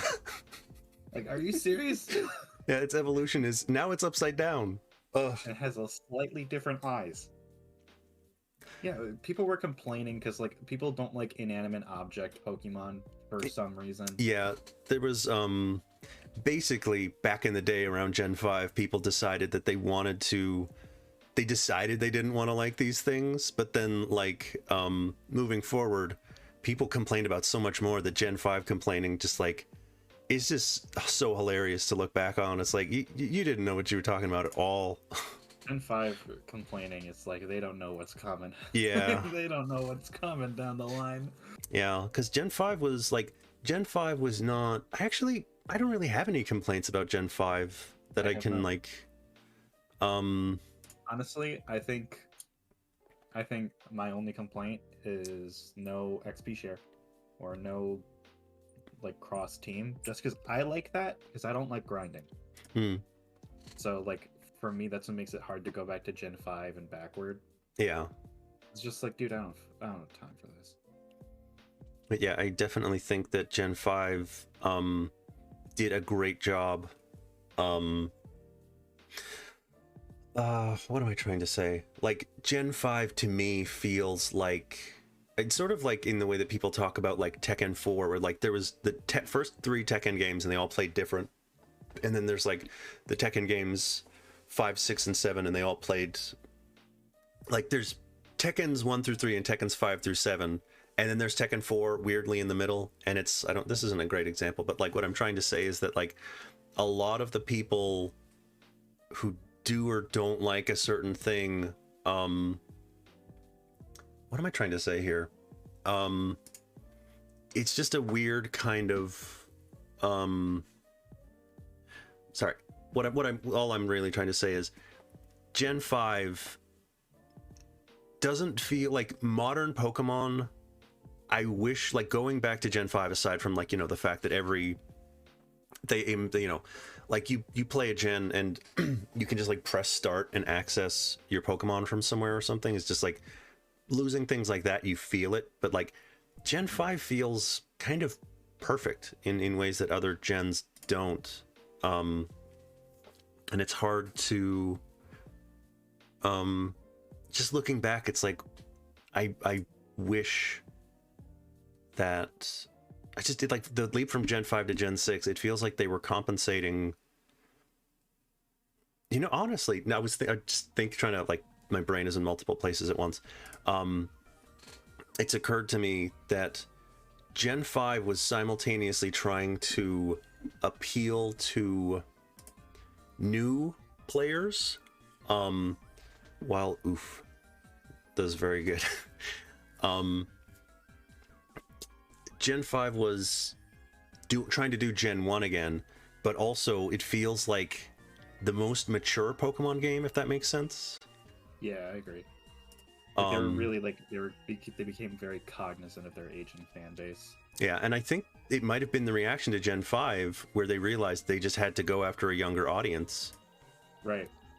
Which is unfortunate. I think part of what I think we see, like especially in Gen 6 as the reaction to Gen 5 in a lot of ways, I think what we see is that they realize that you can't market Pokemon that are similar to your really marketable Pokemon. You have to market the Pokemon to begin with. Like, I think what they kind of like got from it is like, okay, so we can't make our Charizard like Pokemon the mascot. We just have to do Charizard. And then Charizard got shoved down everyone's throats for 3 generations. I hope that the Kanto starters are nowhere near Scarlet and Violet. I don't want them in. I don't want a single goddamn thing about them in that game. I don't care how much people love them. Do not put them in the game. I don't want to see them. I think the fact that we got 0 Gen 1 starters in Pokemon Legends Arceus is like they knew and they were compensating. It's like we didn't even get one. We didn't. Not only do we not get Charizard, we just didn't get him. You know, the starters were literally no Gen 1 representation. It wasn't even like a variant Pikachu or something. It's just like, yeah, we're gonna give you cool starters from every gen. I think that they compensated hard after Gen 5 when there was backlash from the older audience and they realized the older audience is just going to age out of this and react negatively to it, and so we can't really please them, and so we're just going to figure out what it is to appeal to a younger generation, and that isn't working as well. But I think that it's like moving forward, they are just going to have to recognize that their audience skews younger, and there's going to be a lot of people who fall out, and so the bulk of their player base is going to be younger. And I think we might never get another Gen 5, but I think I think it's entirely possible that we get like a Legends Arceus or like a a Pokken tournament where it's like, we're just going to do a weird one-off that will hit the kind of spot that you want from Gen 5, where it feels more mature and it feels more like, not exactly targeted towards an older audience, but it's like, it's trying to please the older audience more than, because I feel like there's this weird kind of like, they want to please Gen 1ers super hard, but they've also accepted that they have to aim for children, and it's like, that's weird. I don't understand why you're constantly shoving Gen 1 down our throats. I mean, I guess it's for merch, because like they want to keep the value up, but like they want to don't become the most marketable and, you know, the franchise with the most like, what is it, the most merchandise sales ever. Yeah, like you don't do that by not selling Pikachu, you know what I mean? Yeah, exactly. So like, I get what you're saying. I agree with it. I think what I think they have to realize is that the best Pokemon is the one that you played when you were 8. So people are always going to be skewed towards it, and I think that they kind of did realize that, because honestly, when I think about my team from Gen 6, for example, I remember I had a Charizard on it, and I remember I had a Greninja on it. You know, or I remember I had a Delphox on it. But I mostly remember the Charizard. I don't remember any other Pokemon I had on my team other than Delphox and Charizard. Because I was like, I'm gonna pick the fire type twice. I did that. Me too. I think I played X, and then I chose Froakie, and I was like, oh, this is much better actually. Yeah, so I have a level 100 Greninja, and I have a level 100 Charizard from that game. So I think, and like, I think it even shows too, with like, Greninja has become a super, super popular Pokemon, and I think that's because they managed to, like, in their game that they were pointing towards the younger market, they made a cool Charizard-like Pokemon, which is weird because they tried to do that in Gen 5 and people didn't latch onto it. But I guess in Gen 6 they're like, let's do a little bit of moderation. Let's add our Gen 1 in with our Gen 6, and then we'll try to like hit both sides. And I think that kind of worked. Yeah, I think Gen 6 is simultaneously like widely agreed to be like the point where things changed and started turning for the worse, but I think also Gen 6, like, I love Gen 6. I can see how, like, compared to Gen 5, you can see where the trends are starting, where they've changed how they, you know, it's just a trend overall, the shift from Gen 5 to Gen 6. But it's, I can't deny that I love Gen 6. I love a lot of the stuff that they did. Right. Like, I think a lot of people say Gen 6 is like fucking, oh, it's too easy. It's so goddamn easy. Oh my god. So easy game. Right? And it's like, yeah, it's easier. But like, dude, Pokemon to begin with is easy. Okay? It is an easy series. It is not a difficult series. You're only saying that because you had to spend 4 hours killing Rattatas in order to grind your team up to be able to fight the next gym leader. Yeah. And that's not difficulty. That's leveling. Yeah. That's not the same. So I think that the EXP share is a universally good thing, especially because you can turn it off in most cases. Yeah, right? What I like about the thing for me with Pokemon where people say it's easy, but like if you don't grind and you just keep catching Pokemon you like and you have like a widely, I don't feel that Pokemon is that easy, and my default playstyle is catch everything that I like having, and then I'm like, sometimes I'm like 10 levels under leveled for things, and I'll just like go at a team where it's like I'm 10-20 levels under leveled, but I have a full team of Pokemon that I love and know how to use, and it's like I'm gonna throw my whole team at this gym leader with 3 Pokemon, and I'm hopefully gonna, like, you know, if you put Toxic on anything you can just like win, but it's like you have to figure out how to take your very weak team against this challenge, and it's just fun. It's like, it does provide challenge if you just play a little bit under leveled. Right. Yeah. And I think that's what's so fun about the one Nuzlocke rule, where you can't level above the gym leader. You have to be either at their highest level or below. I like that rule a lot for that exact reason. Yeah. Pokemon is a completely different, like, I know that in order to avoid grinding, and obviously with Nuzlocke, you literally have to have the team that you have, and so there's no reason to, like, there's no reason to just grab a bunch of extra Pokemon and level them up, or you literally can't do that. And so it makes sense that the people who play seriously would do that. But like, if you don't do that and you just keep catching Pokemon for fun, you're always going to be at a level where like there's challenge there. Right. Yeah, especially because, yeah, like the levels of the wild Pokemon are like 3 or 4 below the trainer levels on any given route. So didn't like Gen 7 TBH, says Meg. Honestly, as much as I hate to say it, I kinda have to agree. Yeah. I feel like Gen 7 Sun and Moon ships, it ain't great. They 9 million hours of tutorial followed by no gyms. The no gyms thing was kind of cool though. I'll give them that. You know what I mean? Like it's a different take on the adventure, and I enjoyed it. I enjoyed the story. Yeah, I have very mixed feelings about Gen 7 because in some ways, going from Gen 6 to Gen 7, they made a lot of choices that I loved, and it's like just the changes that they made and the decisions they made, I was very excited for.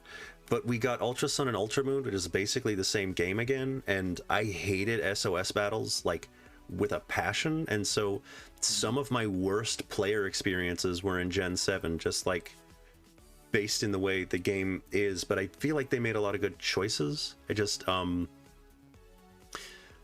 found it underwhelming overall, but I do feel like looking back at Gen 7, aside from the fact that I didn't love it, like that was where my love for Pokemon dipped. I love Gen 5, I love Gen 6.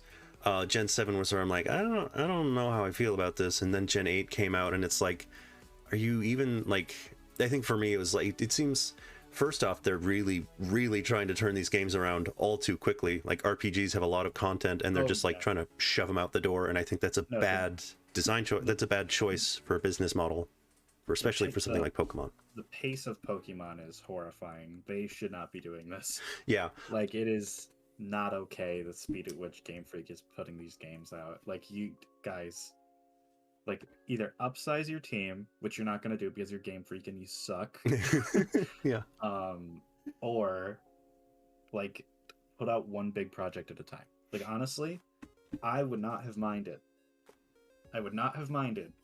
if the team, like, even if you want a yearly release, even if you want to keep with the yearly release, even if you wanted to keep the Sinnoh focus for a little while, if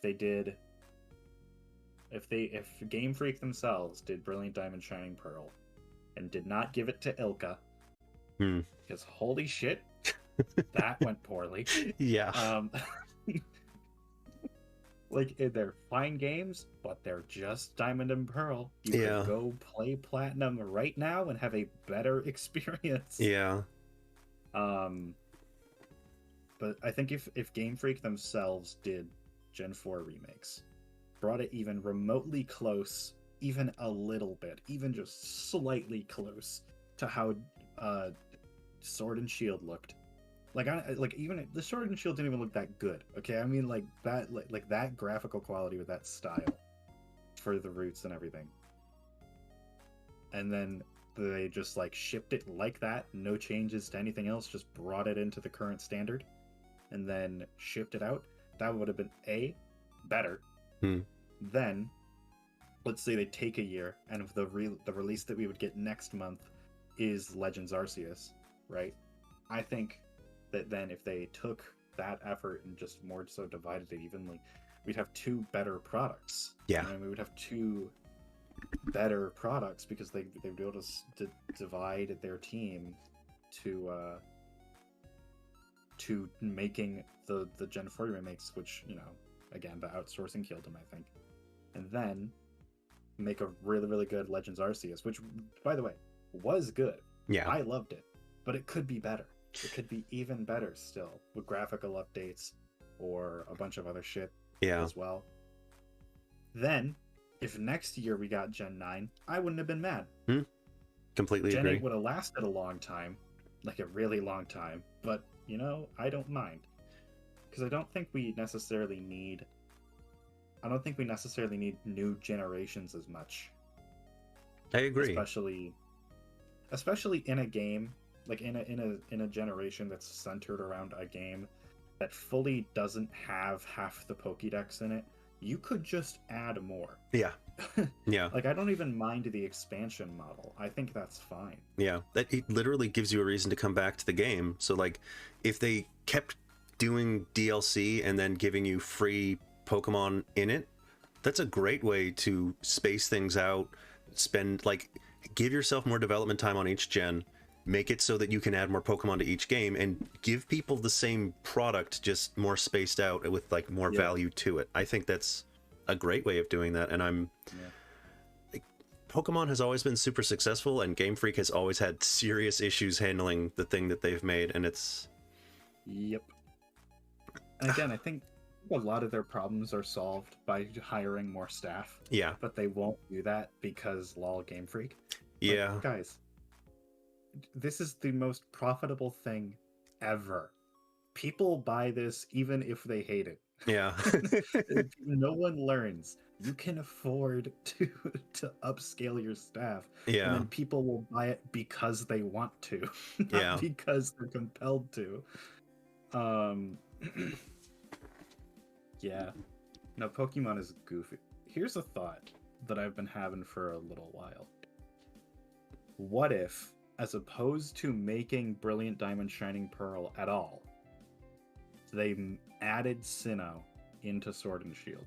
I would love that. Yeah, I was really hoping they would do that in like Ultra Sun and Ultra Moon. I was really hoping for them to add a post game where you go back to Kanto, and ever since then I've been like, when they introduce DLC, it's like, how are you not giving us why are you giving us Let's Go like Kanto region and not giving us DLC to take us back to other regions? Yeah.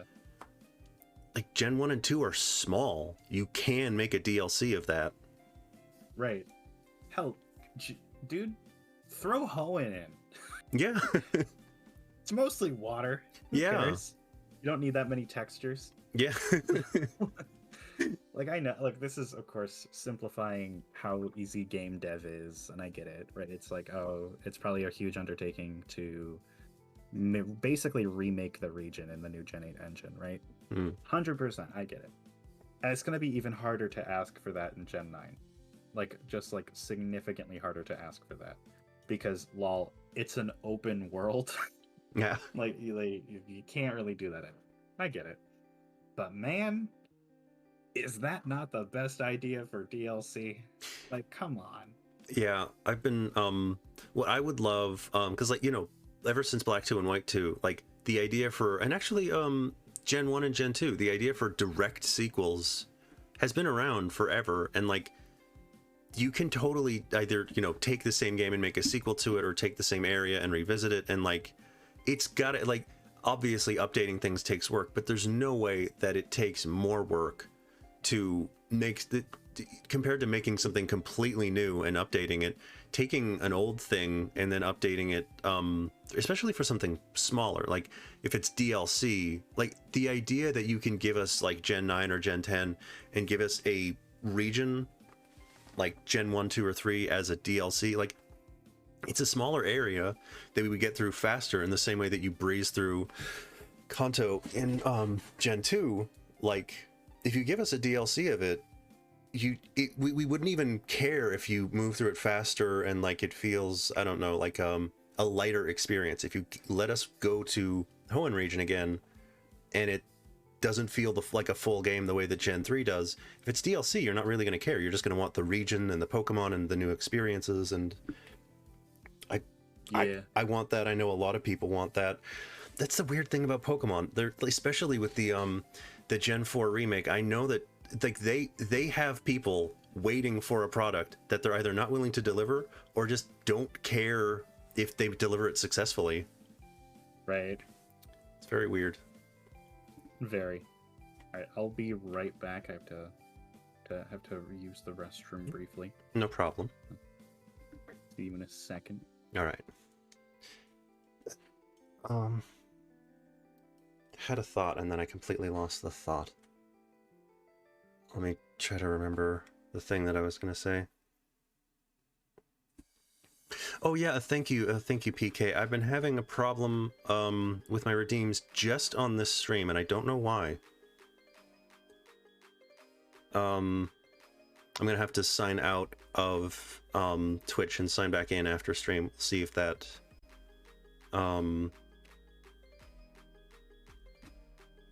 let's see if that helps.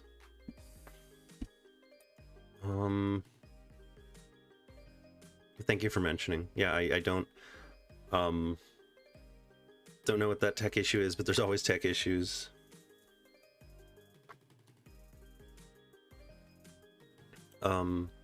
We did get a remake of Mystery Dungeon, so that's a step. Yeah, I definitely, like, we need those. If they're not going to give us a Pokemon Online that gives us those games, especially for like dual screen games, you do need to remake those and figure out how to, if the Switch doesn't, if they're not going to make a Switch that has a second screen or something, you do need to remake those games.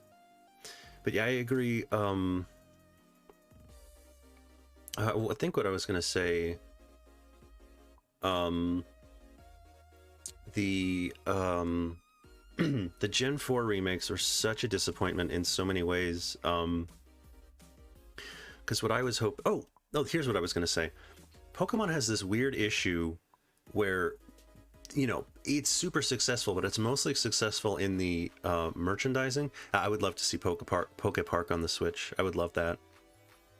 I feel like remakes are so profitable, and they fill out, you know, for like investors, they fill out a role where they're guaranteed to make money as a full-priced game, as opposed to a discounted, you know, take the game and emulate it and sell it for less. The remakes sell more, so I think that's why Nintendo gave us the Wii Store, and then took away the Virtual Store.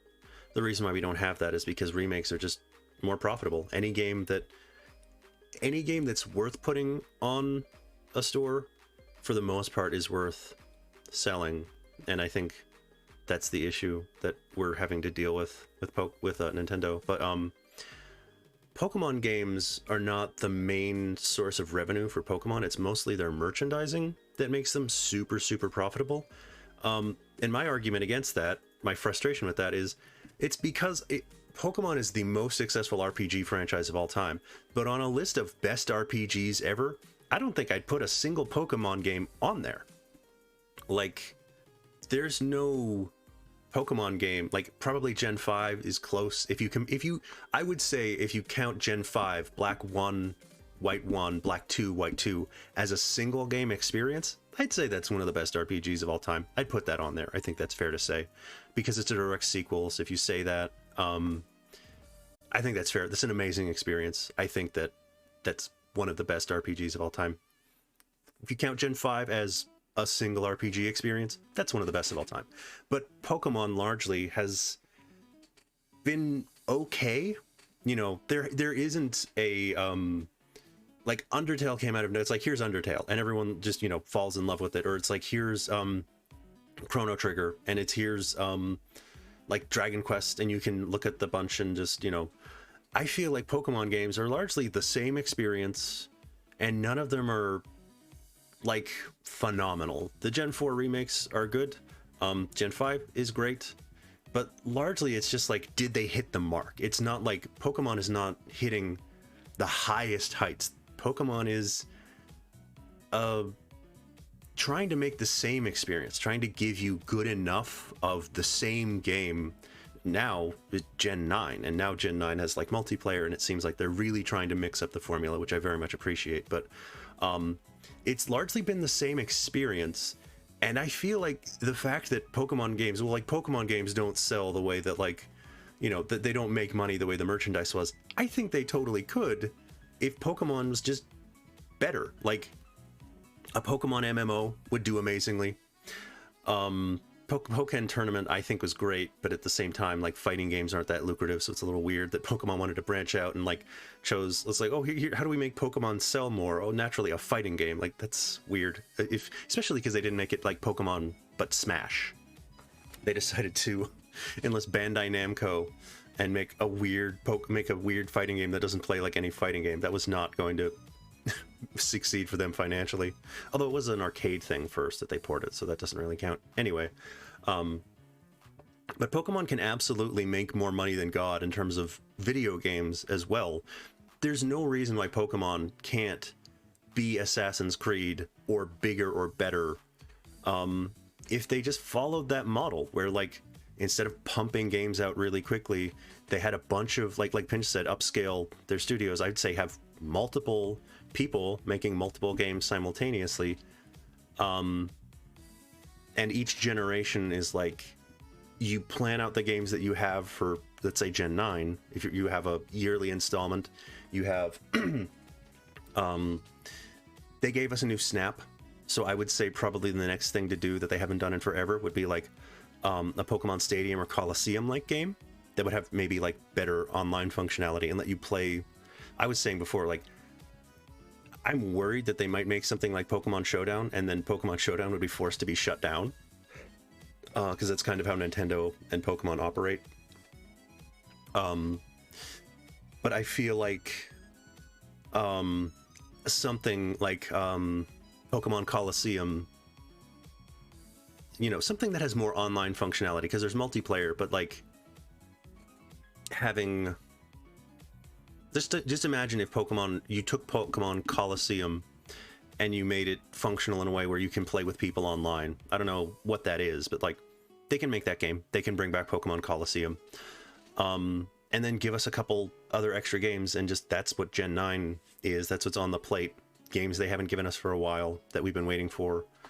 And there's no reason why they can't just cycle. Yeah, definitely Pokemon Battle Revolution, but with more things to do. That's definitely, because they've made so many things, but I don't feel like they've ever made, like, here's the thing, if Pokemon decided to make something, like, I know WarioWare is a big, like, it's a thing that I love, but I don't think it sells like super duper well. I feel like you could do a Pokemon Stadium game that's just mini games, and it's like Pokemon WarioWare, and you just do things. It's just mini games. Like, I think Pokepark was similar to that. I played the first one forever ago, but you can absolutely make a game. You can make anything and make it Pokemon. You can make, it's a Pokemon mini games game, or it's just, you know, Pokemon Showdown. It's a battle simulator, and you play with people online, and you get a character to dress up, and you take all the money that you win from doing stuff, and you customize your character, and you can have like a house and buy stuff in it. You could do a Pokemon life simulator, like an Animal Crossing type thing, like, you know, Hey You Pikachu was a thing where it was very scripted, but you could absolutely have like a Harvest Moon type thing where you get animals, you get Pokemon visit your farm and help you do stuff. There's so many formats that will just work, and I feel like Pokemon isn't willing to commit to making really exceptional games. Yeah, Pokemon contests. You could totally. I'm surprised with regarding Pokemon contests that they don't just have an online game where it's like, imagine if Pokemon Let's Go, Pokemon Let's Go. If Pokemon Go had a contests where like you dress up your Pokemon, and then they do. I'm just shocked that Pokemon Go doesn't have a contests thing where it's like you can dress up your Pokemon. It's just an AR. It's just an ARG. Welcome back. I've returned. I was just talking about how Pokemon is Pokemon is bigger than God, but it's largely because of its merchandising, and I feel like that's not actually because the games can't or won't sell well. It's because they're trying to make their merchandise succeed super hard. And how often do you play RPGs, Pinch? Depends, I guess. Like, what kind are we talking about? Well, just, I mean, what I was going to say is that Pokemon is the most successful RPG series franchise financially, but I don't think that there's any Pokemon. I was thinking maybe Gen 5 is like, if you were to say Gen 1 and sorry, Black 2, White 2, Black 1, White 1, and Black 2, White 2, if you consider Gen 5 as like an RPG experience, I'd rank that as like one of the greatest RPGs ever made. But outside of that, I don't think that Pokemon holds a candle to like the best Final Fantasy or Dragon Quest or like Undertale. Like, what is, you know, Pokemon music is great, but like the storytelling is always weak. Pokemon catching Pokemon is like, it doesn't feel like as a franchise they're even trying with the games to succeed in the way that Final Fantasy is trying to outdo itself. Like, compare Pokemon to, like, look at, have you seen new stuff for the new Final Fantasy game? Mm-hmm. Compare that to Gen 9. Compare that to Gen 9 and think about, like, Pokemon is bigger than Final Fantasy. They have way more money to throw at things, but if you compare like, this is budgeting. Right. It's budgeting. Yeah, they're just not willing to invest the money in making Pokemon games really, really, like, the fact that Pokemon Go just made, you know, Pokemon Go is not that great of like a game, and there's a lot of Pokemon games, there's a lot of Pokemon mediocrity, and they're making tons of money just like, so much. This will be good enough. And it's like, the games would sell better if they made better games. I'm just saying it. It's true. It's true. So like, there's so many people who have like a little bit of experience with Pokemon but want to like get into it more. Yeah. But then they hear, oh, don't play that one sucks. oh wait, no, that one's also pretty bad. You want to play this one. This is the good one. Yeah. It's like, oh, where can I get that? Nowhere, actually. Literally nowhere. You have to feel it. It's like, oh, okay. Yeah. Like, they're quickly alienating the casual market more and more. Yeah. Because Pokemon is a series that you can only put up with if you are attached emotionally to Pokemon. Yeah, you either have basically you either are a child with no attachment and you want to buy Pokemon because you think it looks cool, or you're invested in Pokemon, or you buy the merch and because you think it looks cute. It's like Pokemon as an actual playing experience is like, okay. Yeah, it's like fun. Yeah, I'm hoping they change that. Yeah, in Gen 9. I'm hoping that it's good. I'm hoping that it's great, actually. Yeah. But I don't know if I'm holding out on it. You know what I mean? Yeah, I think what they need more than anything else, every time they introduce really, like, I'm most excited about Pokemon not by them giving us another version of it or by them making minor refinements to it. Every time I'm really excited about Pokemon is it's like, we're doing this thing that we've never done before. Every time they make a major revitalization of something, I'm very excited for it, and it's so weird to me why they're not willing to. I mean, maybe it's just because they have the Pokemon mainline games, but I think they can get around we need to update how many, like, we need to keep making gens. We need to accelerate how often we're releasing new gens because we need to keep up with the schedule, and we have to keep releasing new mainline games. I think they could give us Pokemon. Like, they could give us a sequel to, so technically Gen 2 is a sequel to Gen 1. Yeah. They could just go back to that and make a literal direct sequel to Gen 2 and completely reimagine how the games, like, imagine if everything was a double battle, or if everything in order to play battles you had to like move your Pokemon around. You had like fields of combat or just something. I don't know how you would change Pokemon, but like reimagine it in a way that completely takes, like, so you have a franchise that people are excited for because it's doing the same thing, but it's also doing completely different things. And so it just gets to mix up you get to ask every question you want to ask. Like, does the game need HMs or the equivalent of HMs, or how much what's the balance of this? Like, do you care about the people, or can you just have all Pokemon? You can, because like Pokemon Mystery Dungeon is like, people don't exist, it's all Pokemon, and so you can rebalance. If you don't have to stick to the core titles to further every single idea, and you have like really commit like at least 3 gens of like we're going to take the Pokemon formula and completely throw it out the window and come up with a new way of playing these games. And it's going to be as important as the mainline games.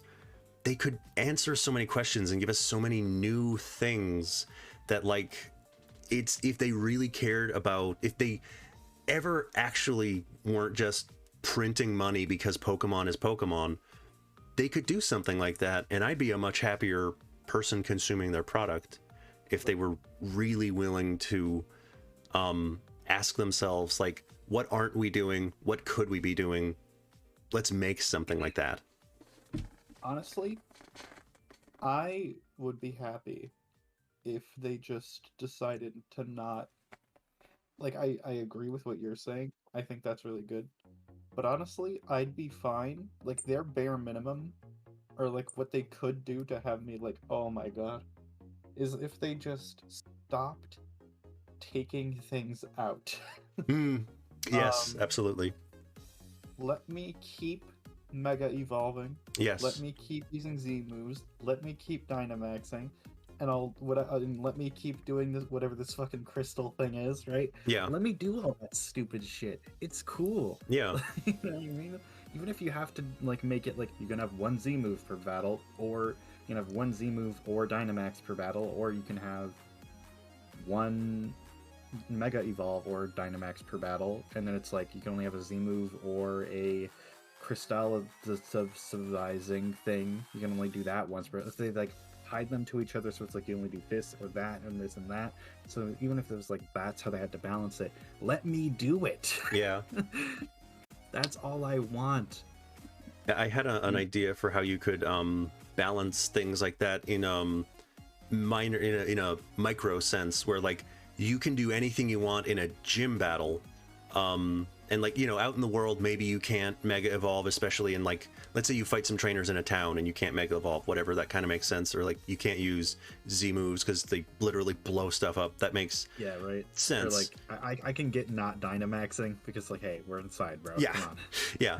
But with gym battles, like the idea that they don't let you Mega Evolve, like what let's imagine you literally can't, like you can Mega Evolve and use, they introduce a gen where you can Mega Evolve and use items, but only in gym battles, where like you have every Mega Stone in this gym. Take a Pokemon that can Mega Evolve into my gym. You can Mega Evolve it, and it can hold an item, but so can I. So that's immediately balanced. Yeah, right? That would be cool. That'd be so cool. And then also they'd have to make gyms immediately replayable, because if they do that, and then you can only do 8 of them, I'm gonna fight someone to the death. That cannot be allowed. Yeah. Yeah, I think... Sorry, what? I think a way that Pokemon gets closer to, or like being just like really cool, like they shake it up, is if they try to make it as similar to the anime as possible. Because you'll see that like Pokemon will do moves in unique and interesting ways that are like unique to them, and they strategize based around that in very interesting ways. Like, for example, sometimes they put Bubble up, right? Bubble in-game is just a shitty bad attack that just hits them a few times with bubbles. I've seen in the anime, they'll use Bubble, and then they'll put bubbles all around the field as like a you know, like a sort of obstacle. And I just think Legends Arceus kind of had a good start with it in some ways. Legends Arceus had the strong and quick and agile versions of attacks, which I think were a good start. But I think like I think moves should have multiple uses. Like you could use Earthquake or let's go back to Bubble. You could use Bubble as like an attack, like a direct attack, or you can use it as a arena thing. And I think if they kind of attempted to hone in a little more on that sort of action RPG side of things that Legends Arceus established, and it looks like to some extent Scarlet and Violet is attempting to emulate, that could be really cool, because then, right, you said like it was like what if you had like a field of combat as opposed to just the two little dinky little things? That would be really sick. I think that's one way that they could bring the game where they have to do minimal minimal like information to change a ton, and then they can get infinite money because that's gonna be the coolest thing ever. Yeah. Like, another thing I was thinking about, what do you think the odds are in like some odd 10 years that they, like, whatever Gen 10 ends up being, probably gonna be in Europe again? What do you think the odds that like one day there's like a game that's all like the European regions, or a game that's all the Japanese regions, so like Gen 1 through 4 that'd be so sick as like one game. Oh yeah. You know what I mean? I've wanted that for a long time. Like don't even give Take care, me PK. Good night, PK. Don't even give me like all the generations to get all of them together. I don't even mind. Don't even do that. It's fine. If you can't do it, you can't do it.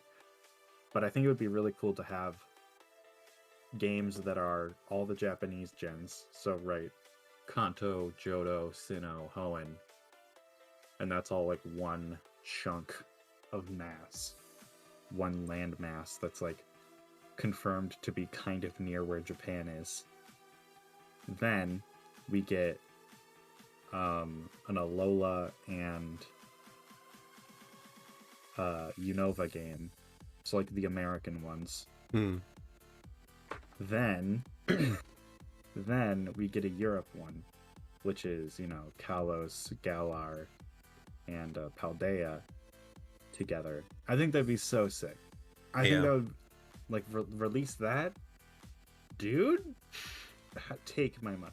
Just take it. Because Pokemon has all the money to invest infinity dollars in making the biggest. Because like the second they make an MMO that has like, it's like, imagine they do something like that, but like with MMO region, like a big MMO region, and you can like literally take the Pokemon that you catch in that game out of that game into other games. Everyone's, especially if you could like play it's simple enough that you could like play it on a tablet or phone, so that you have like limited functionality, or like, you know, you can like battle things or whatever. Pokemon has the resources to make a game that anyone can play at any time and will just print money because they just make and support the best thing ever, and it's absurd. It's really, you know how like there's always the argument of like, without incentive, without profit incentive, there's no reason for there's no reason for people to make cool things or make anything or be profitable. You know, that whole thing? Yeah. I point to Pokemon and I say they're not doing that anyway. Yeah. Yeah, that's the thing. Like, they are. Go on. No, it's just it's true. It's like people. It's the exact principle, but the exact opposite way. They're already making more money than God. Why would they care about making more? Like, so unfortunate. Yeah. One day, maybe we can hope. We can hope that they'll be benevolent. Yeah. I think the best thing that can happen, honestly, Junichi Masuda retires. Yeah. Love that guy. But I think if we got new talent who grew up with Pokemon and who wants this stuff, yeah, I think that's our best chance of getting this kind of thing. Yeah, it's Game Freak will have to hire people once they start dying. So yeah, that's hopefully sooner or later. Nothing is more indicative of the fact that boomers are just the apocalypse than it's like, please die faster so that we can have any hope. Please. It's like just want Pokemon. Even in other countries, like it's just they stick around and we can't change anything while they're around, and it's like, I'm not even like wishing death on them maliciously. It's just like, you need to go and you won't leave. Please and it's just no, not you, Blue Eyes, you're good. It's just so sad that like industry wide, like name an industry and it's like the older people unwilling to change or learn are just the biggest. It's a human obstacle to human progress, and it's so sad. Hello, Chance. Hi, Chance. Thanks for Hey, stopping by. Do you wanna start another match? Oh yeah. We've just been talking about Pokemon for the last like hour. Yeah. It was a good conversation though. We can continue it like a Yeah. um. Yeah. No, one day hopefully we can have these amazing, super cool projects that'll Yeah. get made and be amazing and cool. But they won't happen now. Yeah. And honestly, here's the thing. I've been like doom posting about this, right? I think that Gen 8 was a fun game. Thank you very much for the raid, Panda. Oh my god, oh my goodness. Oh my How's everyone goodness. going? How's everyone doing today? Holy crap. Panda Smasher X with a raid.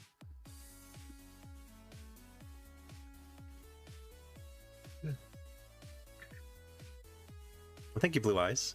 Appreciate that. Why didn't it? Should have auto outed Panda. I'm getting a lot of weird issues today. It looks like it did. No, that was Blue Yeah, Eyes.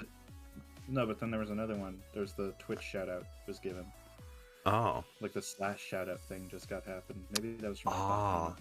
Thank you, Blue Eyes. That's, yeah. So you get 2 shoutouts for the price of 1. Look at that. But so I think. Oh, both of me. Oh, okay. Lol.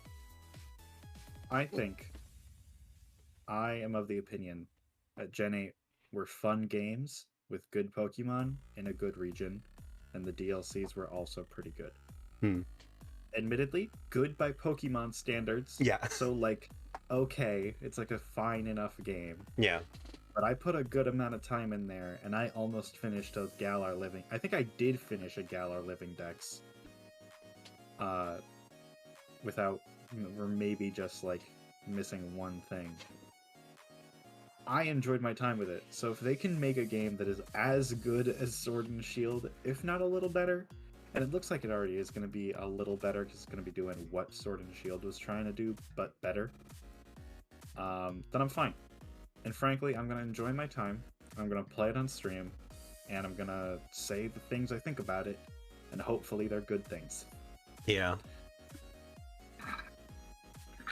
Yeah, Pokemon has a weird sort of, I mean, it's just like we were saying, it makes so much money they don't need to change.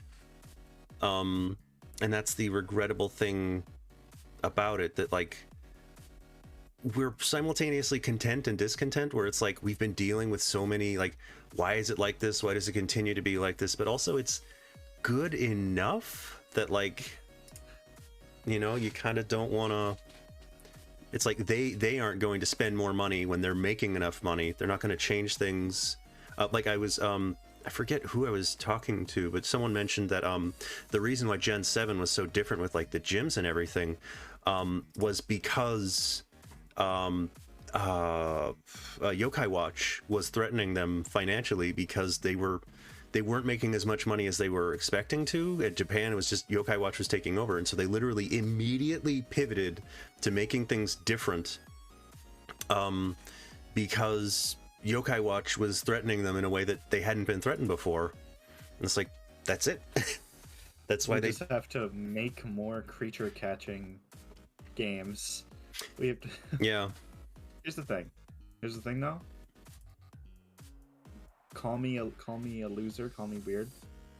I don't think there's a better creature catching RPG than Pokemon. Like, pull up Temtem, pull up all the others, pull up a Yokai Watch. I don't think any of them have that special bit. You know what I mean? There's a special thing about Pokemon, and I think a lot of it is in the Pokemon themselves. You look at like the Temtem designs and like the other designs for like Yokai Watch characters. SMT is different. I think SMT is way different. And but okay, I guess when you count it on, it's the best creature catching RPG. Yes, SMT is better. I'll give you that.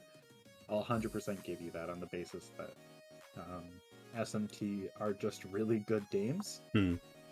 So like that's completely understandable, and I will agree with you there. But in the ones that look like Pokemon, Pokemon is the only one that I think comes out on top. I agree. Just because, like, you look at half the Temtem characters, and it's just like, who the fuck are you? What are you? You don't get that with Pokemon. Pokemon is like, even if you're looking at a brand new region with brand new Pokemon, they never feel completely out of place. And that's what's so great about it, I think. Hmm.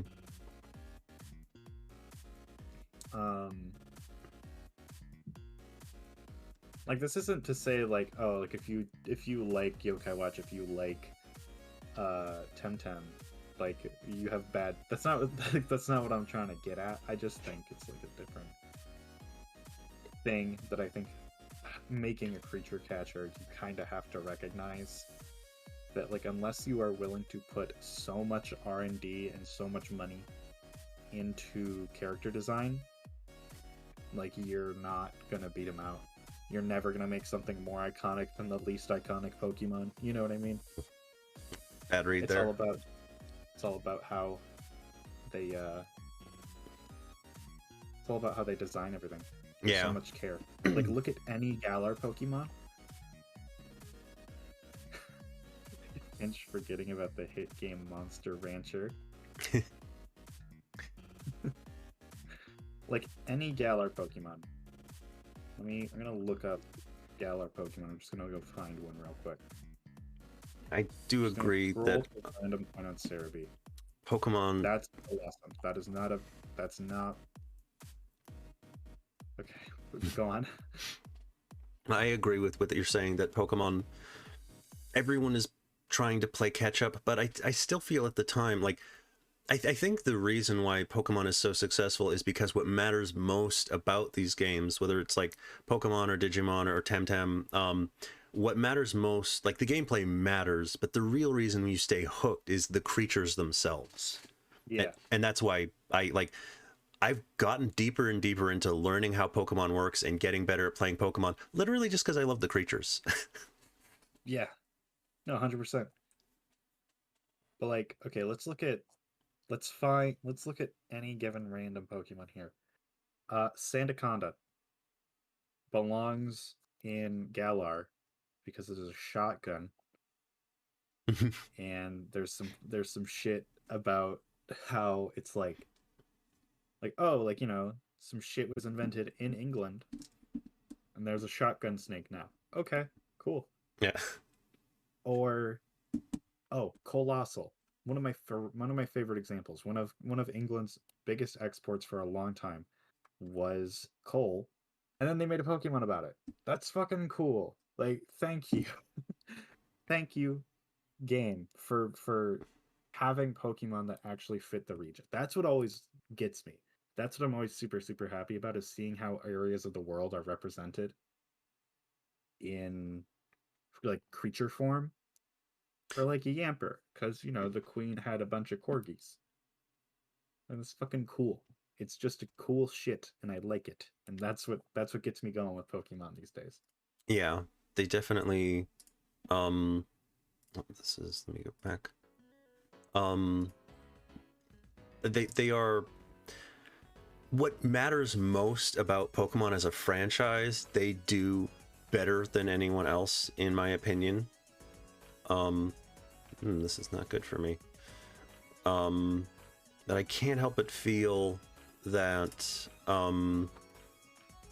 like, they have it's not so much that they can't do better, it's that they definitely are doing mostly at least good enough. Even when Gen 7, like, I kept having, like, not enjoying it, and then Ultra Sun and Ultra Moon are like the same game again. I still think that Pokemon does a great job in a lot of ways. I was just talking to Panda about how, when it comes to, like, movies and TV shows and all kinds of stuff, there's so many people whose jobs are like behind the scene jobs, like coming up with the lore and coming up with things behind it, like the designs and things. Those are the people who are best at their jobs, the people who are like doing the it's like, it's as if McDonald's makes bad food but always gets the best beef, or what's another, I mean, that's not true, but like it's just like the resources that Pokemon depends on to make their games as good as they can. They really do have like the best talent in terms of like, they make Pokemon, and they do a very good job making Pokemon. Right. And it's just a weird kind of situation where why it's the way things are. It's just a little bit, how do I put this? Like, it's easy to imagine better and it's easy to imagine worse. But the what am I trying to say?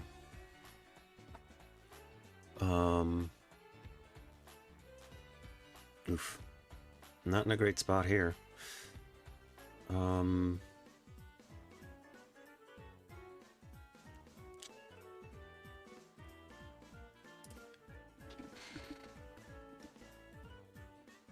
Oh, I think sheer force means Ice Beam can't freeze, doesn't it? Maybe. Oh, that crit saved me so much. Crit probably mattered. Yeah, I think so.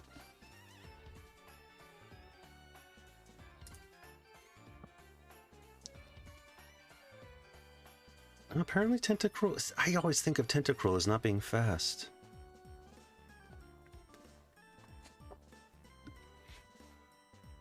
Yeah, me too. Huh.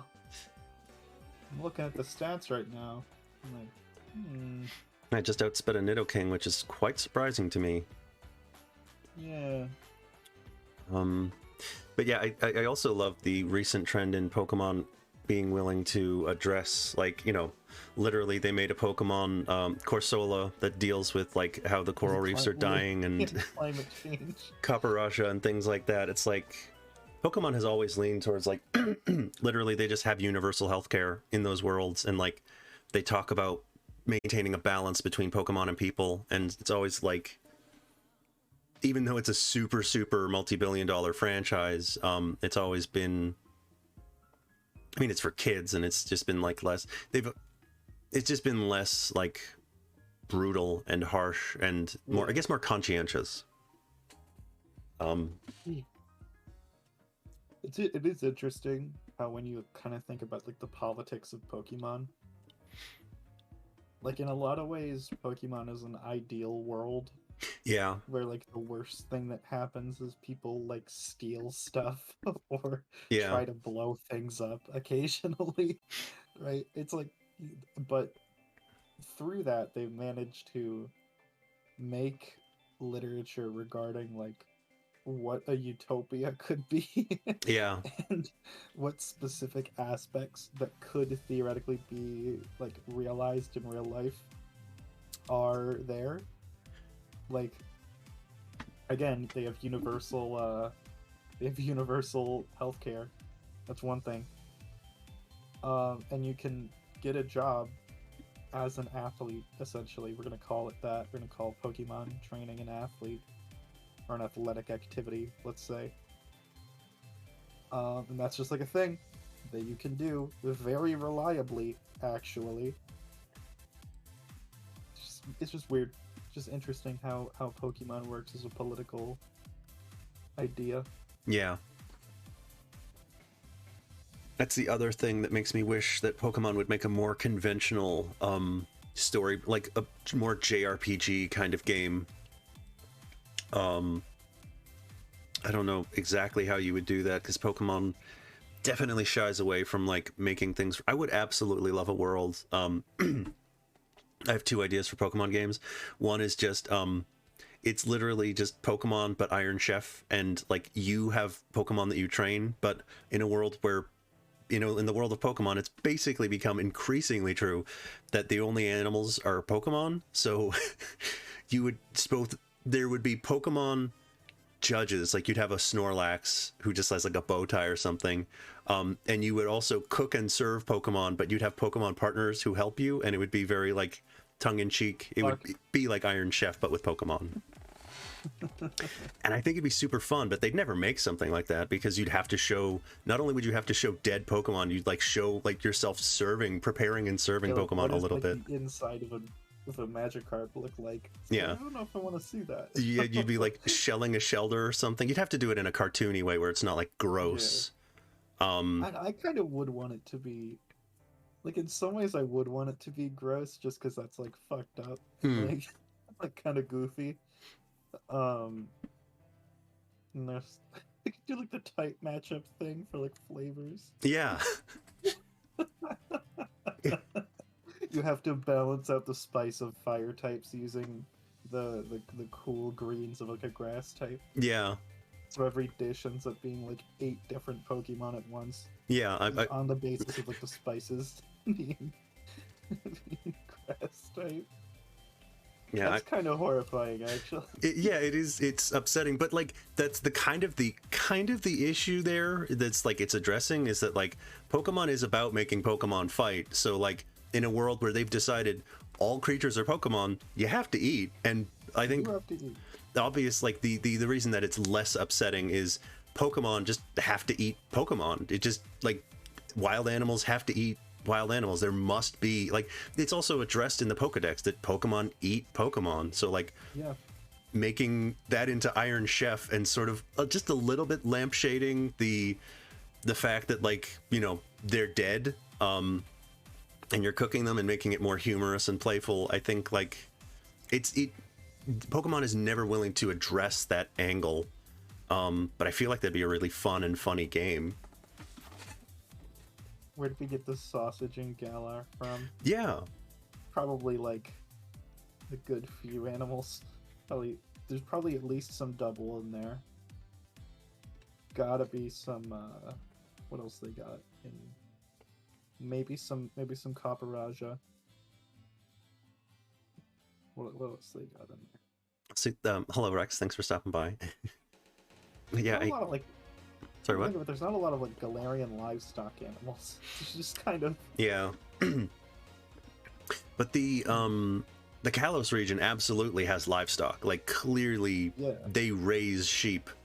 And maybe they only use their wool, but like I'm pretty sure, you know, like it's very clear that they do kill and eat Pokemon. They don't have a world where like, oh, everyone's vegan and this is how we make that work. No, they just lampshade it. They just decide we won't talk about it. Yeah, no, like again, Slowpoke Tail.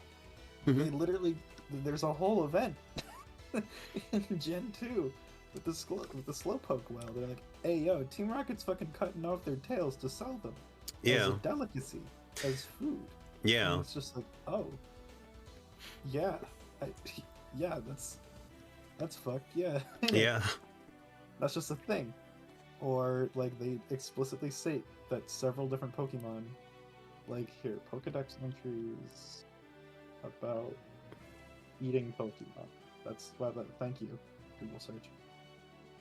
15 confirmed Pokemon that humans eat. Let's see here. Or like, what the fuck with Appleton? They just peel shit off of him. Just eat it. How dare the round lad? Yeah, look, but he's an apple treat. They don't eat all of him. They just eat part of it. But they still like it's a normal thing to just peel the weird chunks off of his back and just chow down. Like it's just a normal thing. Yeah, that's upsetting.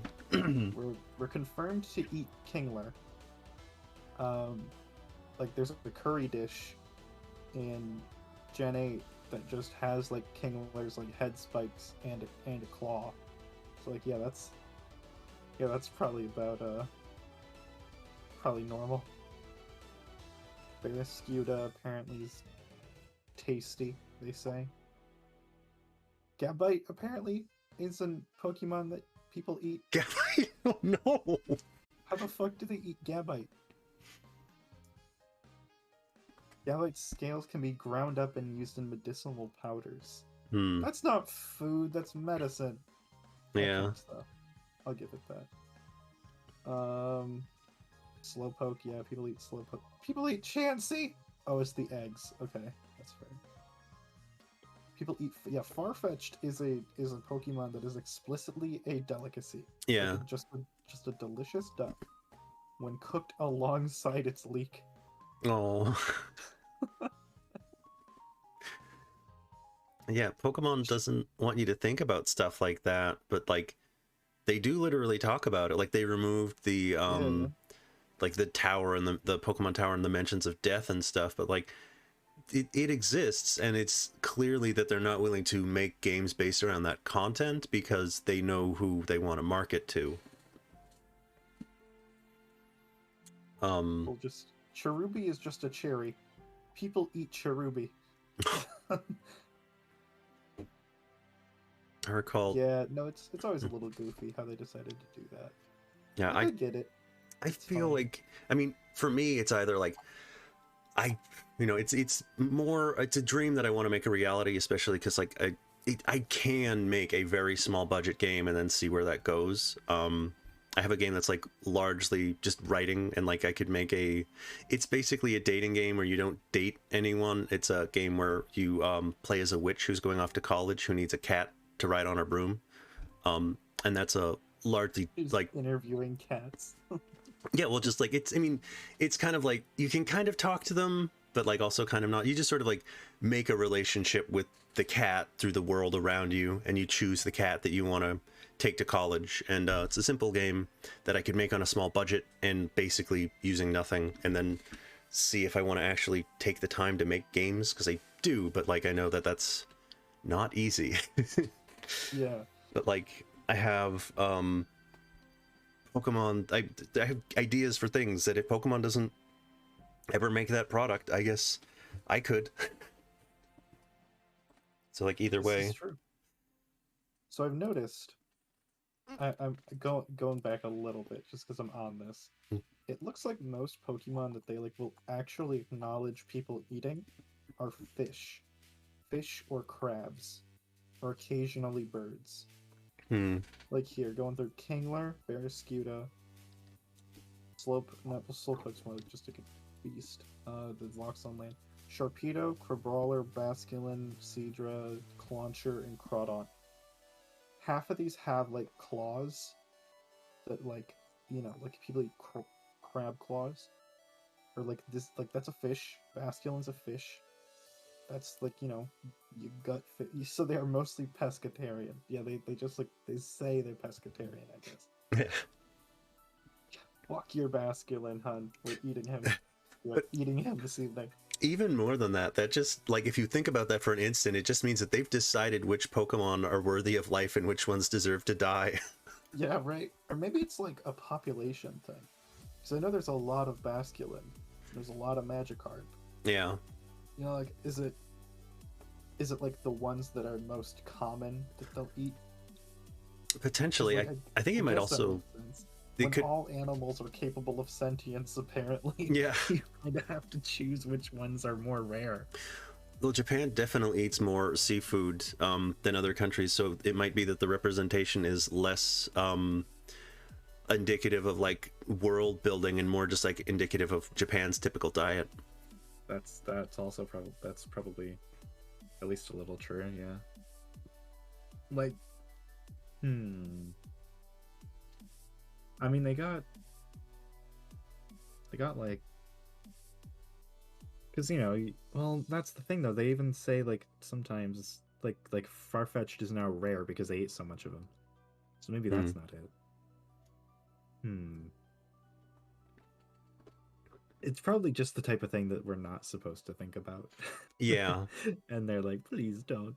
Please do not try to eat them. We do not want them to be eaten. Yeah. We're like, I want to fucking chow down on that motherfucker. I wish to fillet Chikorita and eat it. Yeah. Have you seen that video? There's a video going around for us, an animation of someone like like processing a chikorita. Like they took like there's a chikorita that's dead, and then they like remove its skin. Oh no! Like, I've not seen that. do you want me to send? Do you want me to find it and send it to you? Yeah, I think I'm gonna have to see it. But I've definitely wanted to eat a Slurpuff and a Vanillish. Yeah. A Vanillite? Which one's the baby? No, I'm trying to chow down on that full Sunday.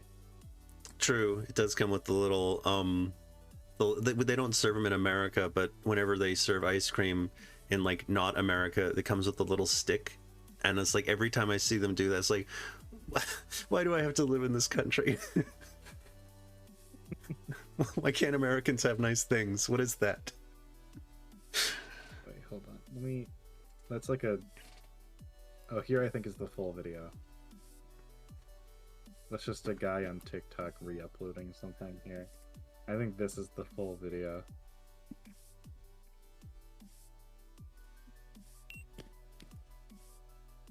This video is so fucked. Let's bring up a good question. Like, what is Chikorita? It's like a pear? Oh no. Yeah, that's really... Yeah, when you make vegetables animals... Because like I was going to say, like, everyone's vegan. Animals are vegetables in this world. Yeah, right? How does that work? How am I supposed to... How am I supposed to, you know, do that? Yeah. How am I supposed to eat a leek Pokemon? I can't do that. Yeah, They're like it's... fruits. Like, imagine if your apples screamed when you bite them. Yeah. That's so fucked. That's so fucked. It just doesn't make logical sense, and that's why for me, making a game that like literally dives into it in a way that like doesn't like taking a game that plays like that is in the Pokemon universe, but also like completely contradicts the world of Pokemon. Like it kind of makes it feel like if you did a game that like talked about like how, you know, if you made like just for me it would be like Iron Chef, where Pokemon are eating Pokemon and also people are eating Pokemon. Yeah. You'd be talking about the ways in which like you literally like in the game you make Pokemon faint to get stronger, and in this game you would also like level up stuff, and your partner Pokemon would like help you preserve things and just do things like that. You'd be talking about the things that Pokemon isn't willing to talk about, but also in a way that's so different from mainline things that... Oh, what if, sorry, this just popped into my head. What if like all of your kitchen equipment was Rotom? like the fridge is Rotom, your hand mixer is Rotom. That'd be funny. Here, go on. I just had to put that into the world. Yeah, no, just I definitely feel like the world of Pokemon is... A lot of worlds are just too big for any one answer to make. Like Pokemon started off like in Gen 1 they literally talk about how people went to the moon. Like Pokemon was almost basically set in our reality, but Pokemon exist, and they've since moved far away from anything we know to be our reality. They talk about, they don't say NASA, but they literally just have a space shuttle, and it's like, we've been to the moon, talking about the moon landing. And it's like, okay, this world where monsters exist and like all life derived from Mew, also just like, this is our universe, okay, whatever. And Pokemon has since moved away from that, and it's like, logic doesn't fully apply here, and so you can just make whatever you want to make. And if you don't want to make a game where you don't kill animals, but you just use animal parts to make, like, for me it would be funny because it'd be Iron Chef, but it would still be like using animals as food. And it, you know, I could see how not everyone would want that, but I feel like you could make it more than tolerable. You could make it where like it wouldn't be gross, and most people, like, you could make it kid friendly, you could make it fine, and you'd be talking about the things that Pokemon refuses to talk about, but also it would be so far away from the main games that you wouldn't have to play it, and Pokemon just could go on ignoring the things that it wants to ignore. And you could do that with anything. I was talking before about the Pokemon Stadium mini games are so fun. You could absolutely make a Pokemon WarioWare where every Pokemon has like a thing that they do, like the Ekans ring toss and stuff. You could just have a Pokemon where every Pokemon gets a game, and it's just fun. And there wouldn't have to be any logic to it. You just have fun with Pokemon, and it's like they can get away with that.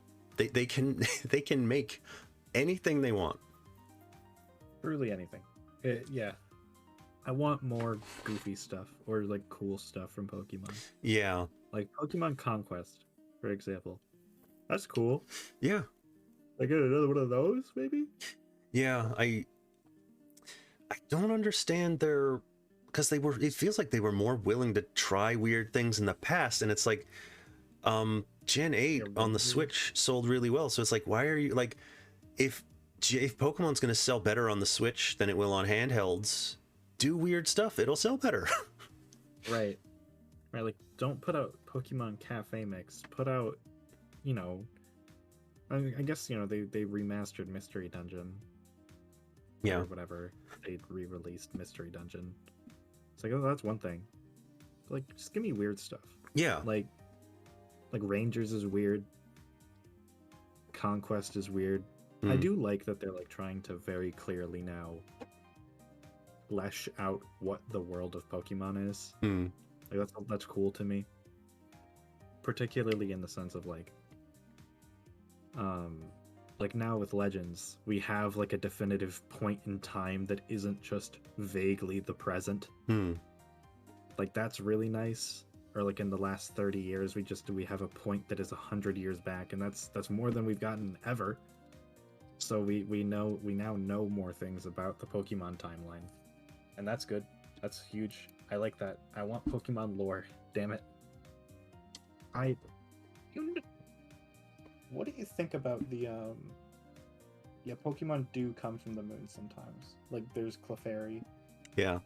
And I think is believed to come from the moon. I think Deoxys also is just like from space. Yeah, like just like a weird fucked up alien thing that appears in asteroids. Which, yeah, it's I feel like the Pokemon continuity makes no sense, and I'd love for them to do like a full hard reboot where it's like time starts like literally imagine a Pokemon JRPG series where like time starts here.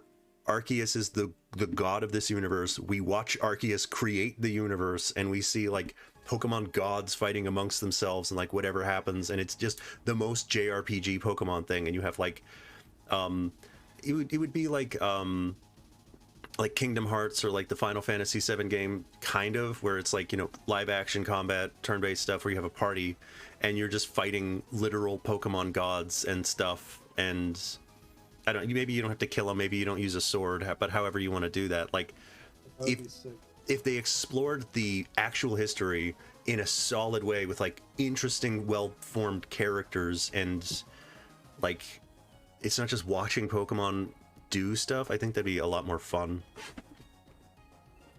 Like, I guess it's kind of funny.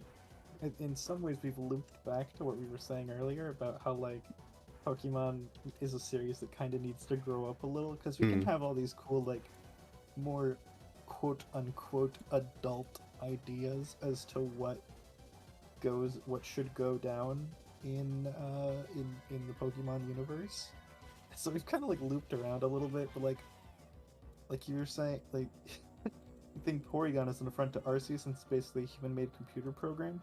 How much you want to bet that there's like news publications saying that, and how there's like cults and stuff being like, yeah, we should not be making Pokemon. Like, so like Silvally and Titanol and Porygon are all like the Antichrist. Like, you know, how fucking funny would that be? Yeah. That'd be so sick. They literally did make an Antichrist Pokemon. Like an anti-god. We made God. It's so funny. Oh. I want Pokemon religion. Like, yeah. Badly. I think that would be so funny. I would love it. Cult of the Skiddo. Yeah, I've wanted, instead of getting a Gen 5 remake, I want a Gen 5 sequel, which is just Black 3, White 3. Imagine if they explored like a cult in America that's like about the evils of Pokemon and stuff like that. It's just Team Plasma, but like they've gotten really fringe. Yeah. They've gone like really weird to the point where they just hate Pokemon. Yeah. and just like actively like sacrifice rare Pokemon. And like the goal is to stop them from doing that as like an environmental, like environmentalist who wants to preserve endangered species. Yeah. I Man, get another $1 million idea. yeah, Game Freak should hire me. Ooh, They don't hire anyone. that's true. Yeah, I do wish that, I don't know, like, are they gonna hit Gen 10 and just keep like the mostly what they make some fringe stuff, like, you know, you get Pokemon Conquest. There was a time where you had like Pokemon, I forget what it's called, but you had the Pokemon puzzle game and you had Pokemon Pinball. It felt like the first 5 years they were totally willing to, like, here's the Pokemon game and here's everything else, and it's just a ton of good stuff. They had Stadium, they had Snap, they had Pokemon puzzle game, they had Pokemon Pinball, they had the trading card game, they had so many other games that were like, I like this just as much as the mainline game, and it just slowly wound down. And then they had other franchises like Ranger and Mystery Dungeon, but then they didn't support those as much as the main games, and now it just feels like it's just the one game franchise, even though they've made a ton of great, like, the thing with Pokemon is none of the games are the best of all time, but they've never really had like a terrible dud, so it's like, Yeah. why not keep doing these like stray shots for whatever that, like, I guess it might just be that the main games sell better, and so they're just cutting out that. It's like, why make another game that we know will make less money when we can just make another new mainline game? Yeah, no, I agree with you fully. There really are no inherently bad Pokemon games. There's just better ones than others, and that's what's cool to me. Because like I'll say, Gen 7, they're kind of duds occasionally, right? Like if you play Ultra Sun and Ultra Moon, you'll probably have a good time, like a fine enough time. But like, I don't know. I'd rather play Sword and Shield again. I'd rather play I might rather play X and Y. I'd certainly rather play Black and White again. The whole premise is okay, yeah. Pokemon TV might have been a dud. That one might have been a dud. That is true. I have to say that as I say that, I know they've made so much stuff that I can't remember it all off the top of my head. Like the really major spin-offs are pretty good. Yeah. Largely, what I mean is that even Pokken Tournament is good. Like, largely, whenever they go for something, it's good enough. You know, it's like that they've had some duds, but mostly it's like, what if Pokemon fighting game? Yeah, that was good. What if Pokemon, like, even Hey You Pikachu was like not a good thing, but I guess a product plays. But it's like, you know, it is what it is, and it's not like Pokemon doesn't have like the thing that works and the thing that totally fails. Most of the time, everything they do basically works, and it's weird that over time they decided to do less interesting things, because I feel like that doesn't please their younger audience or their older audience. Right, if you're too big to fail, try starting to fail, you know? Yeah, exactly. Especially because they're not willing to spend a ton of money on these games. So like, if none of the games are a huge financial investment, because you're not, you know, unlike the Assassin's Creed franchise, where it's like if one game, it's like if people, every game needs to sell. They need to make their money on the Assassin's Creed games because that's what they make. Pokemon makes their money on the merchandise, so you can absolutely do something weird that would bring in new blood that isn't like, you're either going to get people who are already here or you're going to get kids. There's a huge untapped market especially for people who don't like RPGs. Like, there's literally 0 games in Pokemon that are like, it's like, what I mean, you know, it's like mostly shooting games, RPGs, fighting, like, what are, you know, popular genres. But like, you could absolutely have, like, you know, they made a MOBA just now. They you could make a Pokemon game where it's like an arcade based Pokemon sport game, where it's like, why aren't they trying to appeal? It's like, where are the video game markets you haven't tapped? It's like, literally, you've made 50 games in this one particular format of RPG and nothing else. It is like, why? I do kind of wonder what a Pokemon FPS would be. Yeah. Snap. You say Snap, Amleto.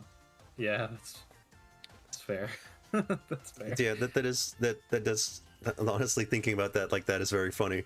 Probably is the closest we're getting. Um, like a hunting game would be really funny, I think. Yeah, Like, I don't know. I think it'd be cute to have these weird fringe offshoot ideas. yeah. I definitely like. Where's They're my Pokemon dating sim? yeah. I know that they are It could giving be- up. They're giving up money. Yeah, genuinely. They could be using money to like make cute little experiences that just flesh out their world more and are just like funny and look good. Yeah, But they don't. I think it might even be less particularly a Pokemon problem, and more the general problem of how, like, contemporary stock market driven neoliberalism is always looking for massive short-term gains and always looking to have a record year. They're not willing to build the Pokemon franchise into something bigger by appealing to new people, and they're not willing to preserve it by making sure that people stay around by offering new things.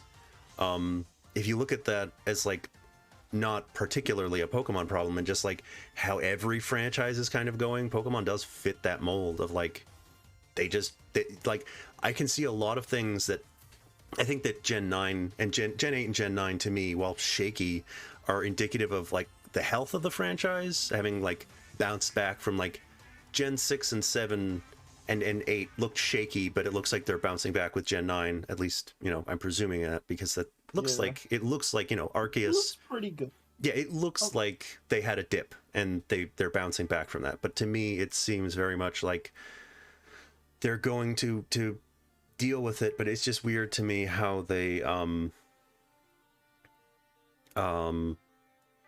it kind of feels like they aren't so concerned about the health of the franchise, and they're just more concerned with taking this thing that makes more money than you could possibly ever expect to make and making it either remain profitable by not like revitalizing their business format. It's like they either want to make the same amount of money or more money, as opposed to trying to maintain the health of the brand, which is exactly why they're making this much money. Yeah, ain't that the way? Ain't that just the way?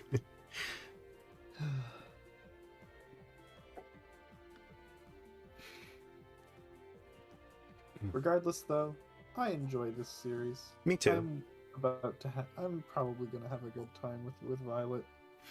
Yeah, I had issues with Gen 7 and Gen 8, but I did enjoy both of them. It's just more that the older you get, the more you become aware of how hesitant they are to update things, and how you just have to you become frustrated by the way that you become frustrated by Pokemon. And it should be more. It makes so much money. They could be doing more. Yeah, no, it's really tough. It's a tough pill to swallow, but I swallow it every November. Not gonna Without lie, me fail. too. Without fail. They get my money, and then I'm like contributing to the problem, and I'm aware. I'm aware. I know. As long as I'm buying, I'm not helping them, get in hot water so they'll make something new and cool again. Hmm. But man, I like these games and I want to play them, so I'm not just gonna like. I guess like I could wait 10 minutes and then get a pre-owned copy. You know what I mean? Hmm. But like, come on.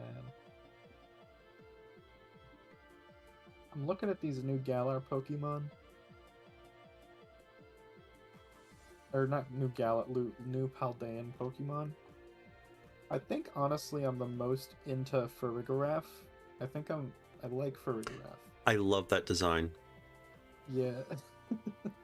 I love the idea of just flipping the palindrome for an evolution of Girafarig. It's Yeah. so cute. Yeah, when Graveyard fucking just kills a woman. Amazing. Yeah, live leak. Yeah, I can't help it. I'm excited about Pokemon, and I want to be excited about Pokemon, and I want to believe that, like, it feels different, doesn't it? Like, just the way that they're doing things, it Yeah. feels... I don't... Things feel very different from how they were doing Gen 8, from what I remember.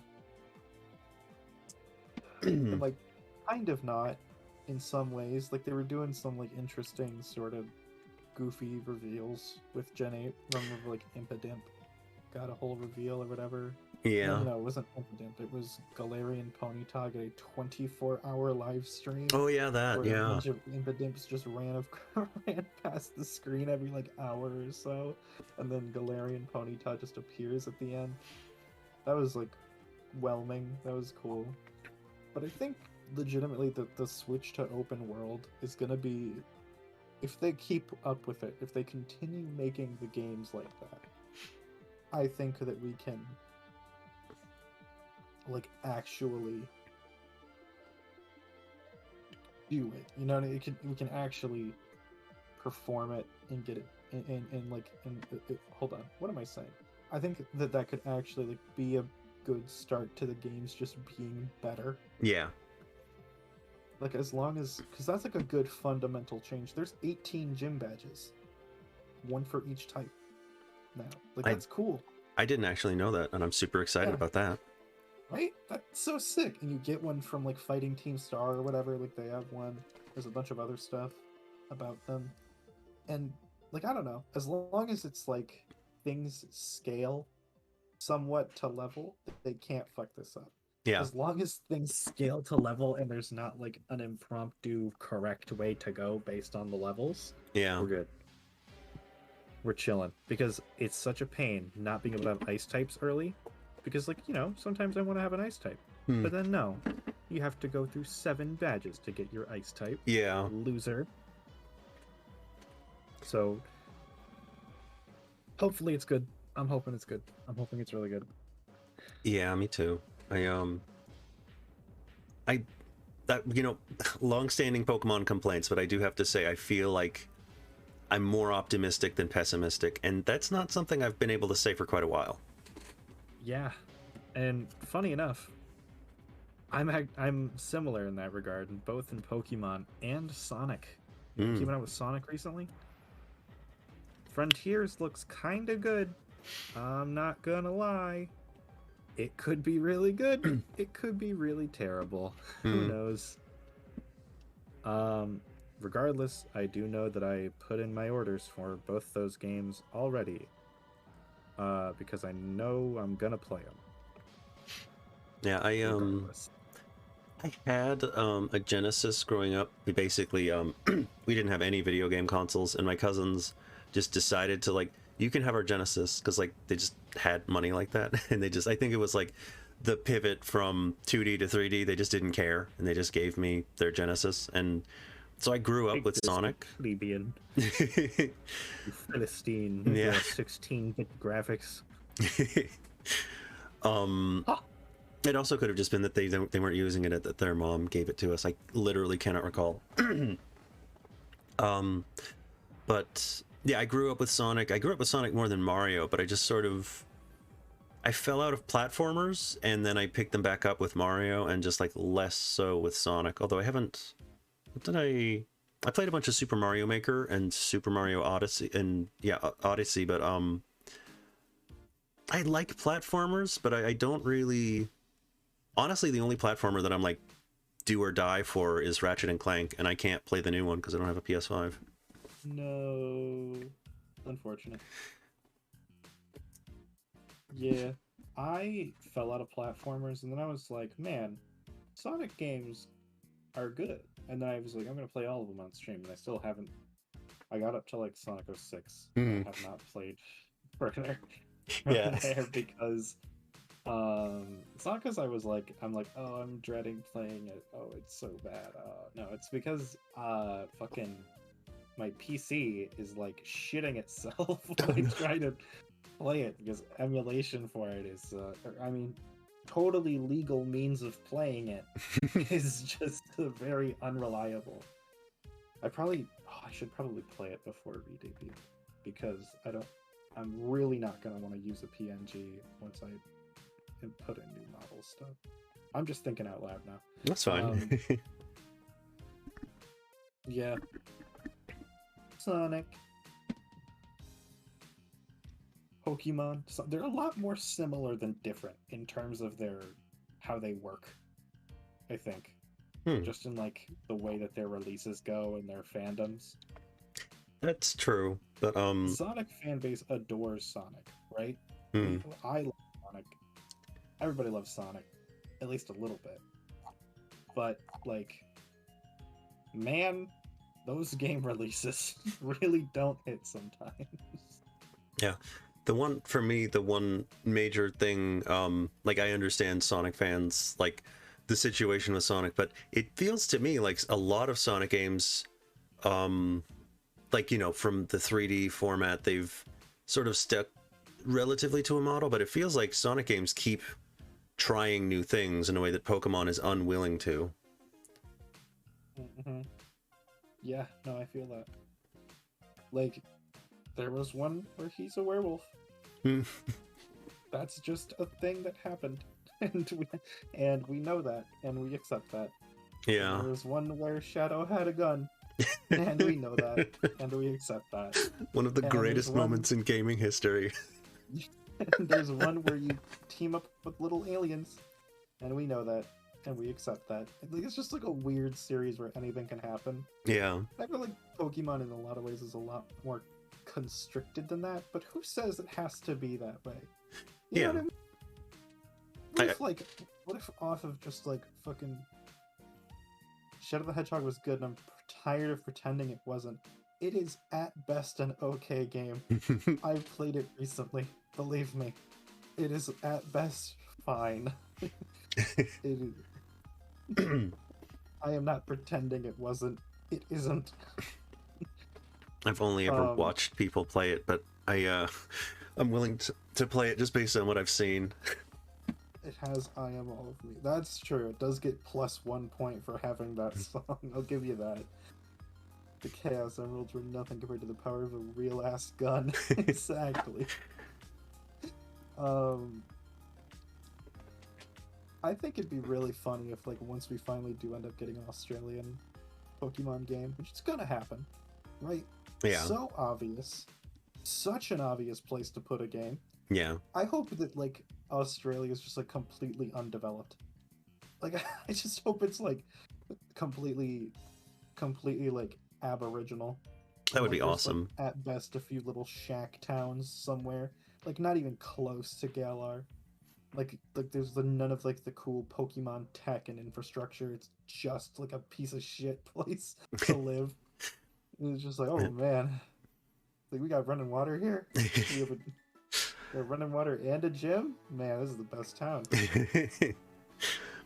I think that would actually, based on how often Pokemon adds things and removes things, you mentioning that made me think of, like, a Pokemon, like, I was thinking of, like, you could do, like, a Harvest Moon Pokemon game. You could absolutely do a Pokemon game where you make settlements, you just move in with Pokemon and you build buildings and you break down trees and stuff, and you build the region. Like, you move into a mostly unsettled region and you have to, like, deal with the conflicts of, like, building things, and, like, it's like you could literally, like, come in and people are sick, and maybe, like, literally, you know, because you're the settlers, you brought the disease, but, like, also you can, like, so you can, like, come up with different solutions to things, like, you know, you can to, like, just have different endings or, like, solve things different ways. And, like, if you dropped all that in the next game, it would make perfect sense, because the story wouldn't be about you coming to a region where it's like there's the people who live here and you're trying to, like, settle it and make settlements,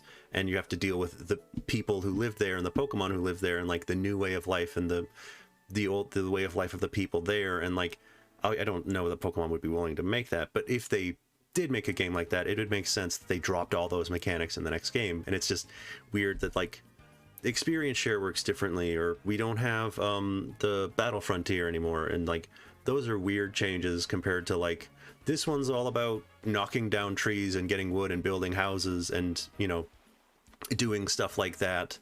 and the next one isn't. It makes sense that they would do away with things like that. It feels like that's already a Pokemon thing to do, which is why it's so frustrating that like they don't make weird games like that in their mainline games. Yeah, when's the Pokemon colonization simulator coming in?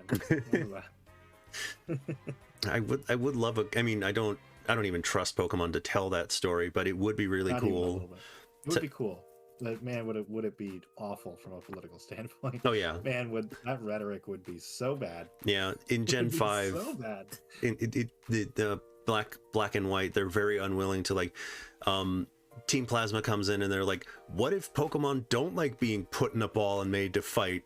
And everyone's like, nah, they love it. Yeah, and apparently that makes you an evil person, and no one would ever ask that question unless they were evil. That's how Pokemon decided to handle that. So like, I feel like Pokemon does a good job of being like, we need to respect nature and Pokemon, but I feel like they do a really bad job of like envisioning how they're not doing that and just like grappling with that story wise. So I think making that game would just be, it would be completely, you know, completely blind to everything about the realities of it. But just talking about mechanics, like, you know, making a desert, like taking ground Pokemon and water Pokemon to a desert and making like an oasis so you can survive. Like, imagine literally like a legendary encounter where it's like, here's this legendary that roams this desert, and it's like a big randomized area, and you have to like keep making safe spots as like you push through this desert and like getting rid of sand and like getting rid of Pokemon that pop up randomly until you get to this big like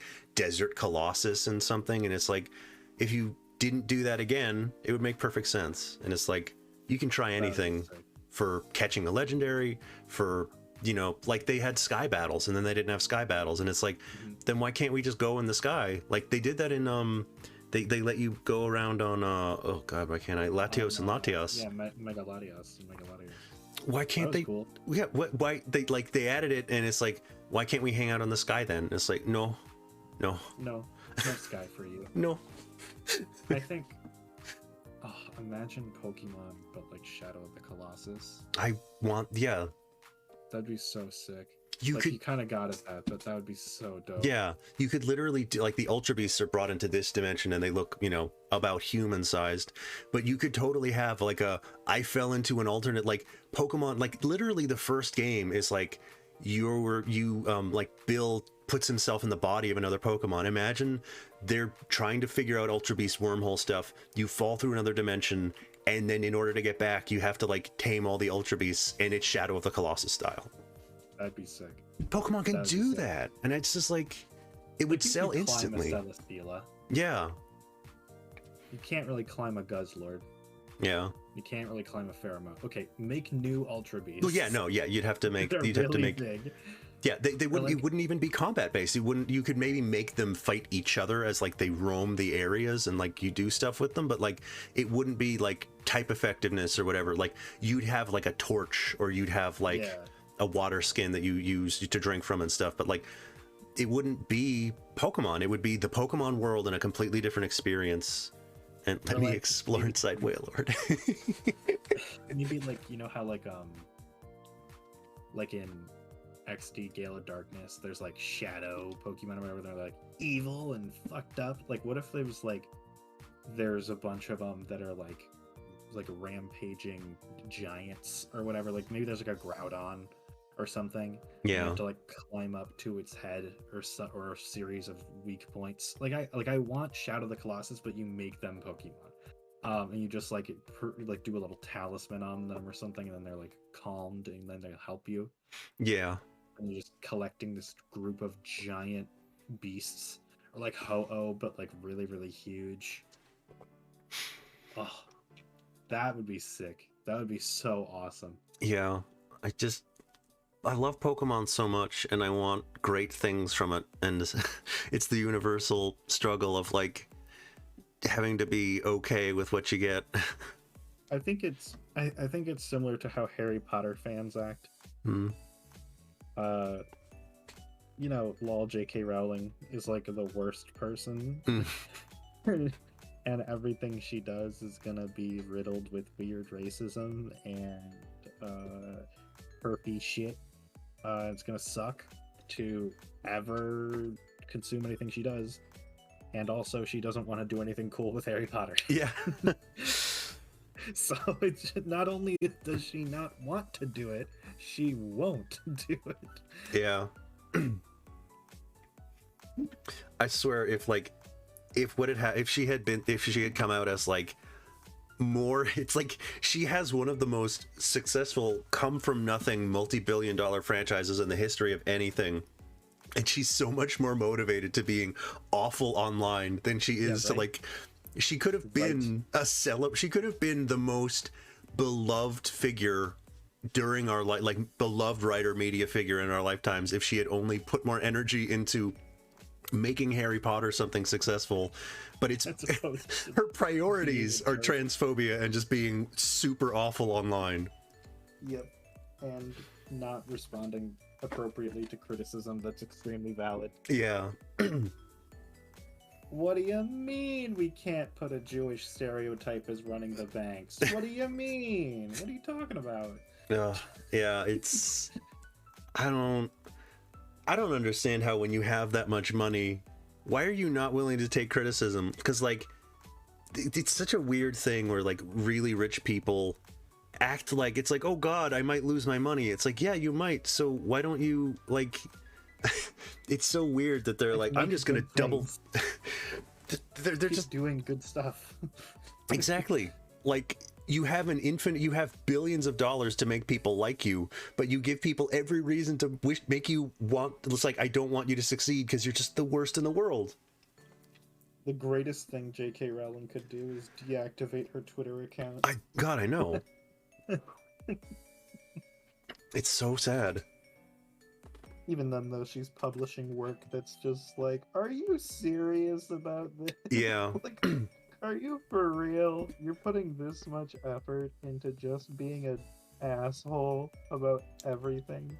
Yeah, it's so weird how, I mean, I guess it makes sense in that like there's only a certain like, you can suffer way more than you can be happy, but like there's only a certain like, as past a certain amount of suffering you just die, and you can only be so happy. So if you're a multi-bajillion millionaire, you just kind of, it's like, you know, once you have enough money, multiply it by 10,000, multiply it by 10 million, it really doesn't improve your life at all. So it does kind of make sense that these people would be super thin-skinned, because like it's not like, you know, a bigger pool of money to swim in increases your level of happiness. It makes sense that these people reached a level of happiness, and all they really have now are the things that are inconvenient to them. That's like, it's the unpleasantries in their life that stand out to them.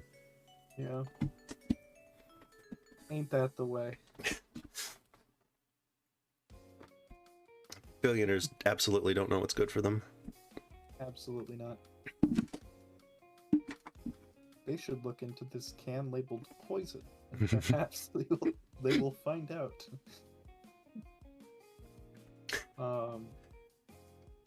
I think it's kind of funny. Never want to be rich, just want to have enough money to be comfy. Yeah, I feel you. I think it's funny how so much of like big companies with a lot of money, with a lot of like stuff to throw around, a lot of IPs that people love, they like universally almost refuse to do cool shit. I know. Okay, there's Harry Potter. There's well, no, Harry Potter does get cool shit from time to time. You just feel awful about supporting it, and also shouldn't support it. Yeah. Activision Blizzard, similar thing. Their artists and developers are phenomenal at what they do. But man, if that is not the worst monetization policy I have ever seen Overwatch 2, I'm not paying $20 for a skin, thank you. Yeah. And having no other way to get that skin other than 60 credits a week when it's 1900 credits. Teehee, not doing that. You've got me fucked up. Or what else? What else do people want to see cool stuff out of that just never releases? Well, for me, it's Disney is the big. They keep buying everything, and most things coming out now is in some way made by Disney, and it's just like it's always just like okay at best. Disney's never exciting me, you know. Disney buys Star Wars and it's like, okay, we even have more Star Wars movies. Oh boy. In some ways, I think it's interesting how Marvel has been affected by this kind of thing, because they're doing the opposite. They're taking stuff that should be really cool, and then they're making it lame somehow. Yeah, they Like, really how are. the fuck did you do this? This is the Marvel universe. This is such a cool continuity that generally makes sense. How are you fucking this up? Yeah. And I think it comes down to distance between releases, at least in that case. It's I guess they did have to, like, because they kept getting, like, I think they have X-Men now, they have Deadpool now, they have Spider-Man now, but like those were developing things as they were making the MCU a thing, so they had to like sort of compensate. They couldn't just, I mean, they could just do Thanos, because Thanos doesn't need X-Men and stuff like that, but in order to make their cinematic universe, they kept not having things that they wanted and not having the full I think they could have been totally fine just like building up a thing. I don't think they needed to build the Avengers and then have Thanos come in immediately end everything. I think Thanos could have come like 30 years in and had you know, you could have brought back, like, if Robert Downey Jr. was like 80 years old and was like, I'm not coming back, and they bring him back in Iron Man suit, and they just have like, you know, an old Iron Man doing like wild stuff that you'd never believe, and just like the most fan servicey thing in the history, like everything you never thought could happen in a super big extensive universe, as opposed to like set it up, knock it down, and then start the new series. It feels to me like they wanted Thanos to end all life in the universe, and it's like he's their first major villain. It's like, did you think this through? Really? You could have just had Doctor Doom, you know? You could have had, like, we've got the Fantastic Four and Doctor Doom comes in. Everyone would have loved Doctor Doom. Yeah. As long as you make it fun. You have to put an MF Doom song, that soundtrack, right? They're doing that project eventually, right? I hope so. They're not fun enough to do that, though. I don't believe in them. They were fun enough to do that once when they put Iron Man by Black Sabbath in the movie Iron Man.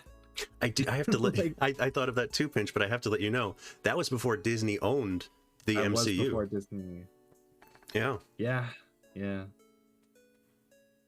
That's. I mean, like they do, like, you know, the credits for the credits in Spider-Man Homecoming had like a they have fun stuff sometimes. They do. But then again, they're not gonna let Doctor Doom have a funny moment.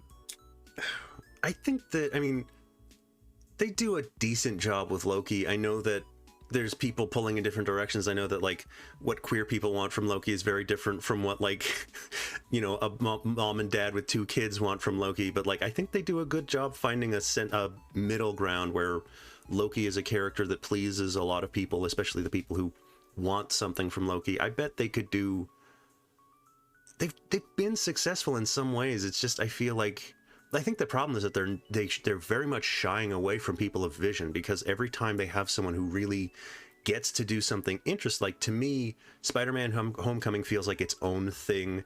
Thor Ragnarok feels like its own thing. Every time one of the movies comes out that's like has a real sense of what it wants to be, and like the director really got to do a thing, those are my favorite MCU movies, and I feel like that's what they need. They just need people with a creative vision, and it's not, we've got this, it's just like, I always respect, like, people like the Russo brothers and Steven Spielberg, when it's like, how on earth do you make all this work mechanically? Like, yeah, I think that Spielberg's vision is like a little bland and like market friendly to me, but at the same time, like, watching a movie like oh God, Saving Private Ryan is like, Jesus Christ, this man is immensely talented. It's just, it's, You know, he's really good at what he does. yes. In some ways, I would consider Steven Spielberg like the AC/DC of directors, which is to say, like, it's fine and it's influential way like a bunch of years ago, but like he's seeped into everyone else now to the point where he, like, sure, he perfects it, sure, he does it right, but like you've seen it elsewhere now. Yeah, I feel very much similarly that Spielberg has he has a bland flavor. It's sort of like the artificial vanilla that's everywhere, that like, he's just the Spielberg got to where he was because he's very, very competent. He's just like, if you could throw any project at him and he would be able to direct it as a actual like proficient director. I'm astonished at what that man is able to like that he directed Schindler's List, Jurassic Park, Saving Private Ryan, E.T., like the things that he makes not fall apart mechanically. It's like, that man is amazing in terms of like he saved Jaws. Jaws is one of the greatest, most beloved horror movies of all time. And it was a project that was set to fail, and it's just like, no, we'll make it work anyway. He's amazing, but he's also, in my opinion, like kind of like my ideal of bland Hollywood movies is just Steven Spielberg. Yeah, he's no Wes Anderson. Yeah, he's just no kind Edgar of Wright. He's no. Yeah, he doesn't. He's got competence. Yeah, but he's got no flavor. Yes, that's exactly how I would describe him. That he's one of the most. There's a saying amongst musicians that some people have the Eastman funk, which is people who come out of Eastman School of Music. They all play the same. So they just kind of all play their instrument in one particular way that is, you know, a product of their upbringing. So I think it's kind of similar in that regard. The Spielberg funk. Yeah, that definitely. I think that he got his start in TV, and then he just started making blockbusters. Like, I think you can actually talk about modern Hollywood as an industry just following Spielberg's career.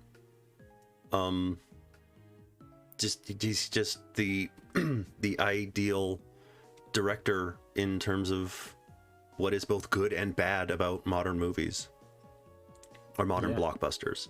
Yeah, I agree. I do have an immense respect for him, though, because I cannot imagine sitting in his seat and living up to the tasks that he not only fulfills, but like he was directing Jurassic Park and Schindler's List simultaneously. Like, yeah, right. I can't do what that. That's insane. I do not. His taste is not to my taste, but dear God, that man is very good at what he does.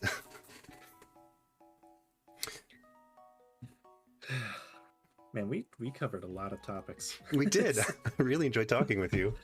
Yeah, I do have to make some food before I start my stream a little later.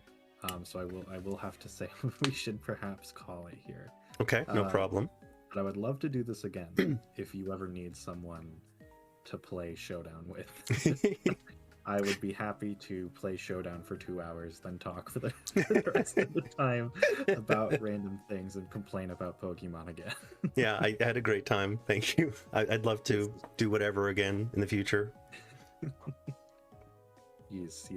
This was delightful. Trying to think. Should I plug or something? Oh yeah. For those of you who do not know me, my name is Pinch. I feel like I should have introduced myself maybe a little sooner in the stream, as opposed to the end, but that's okay. That's fine.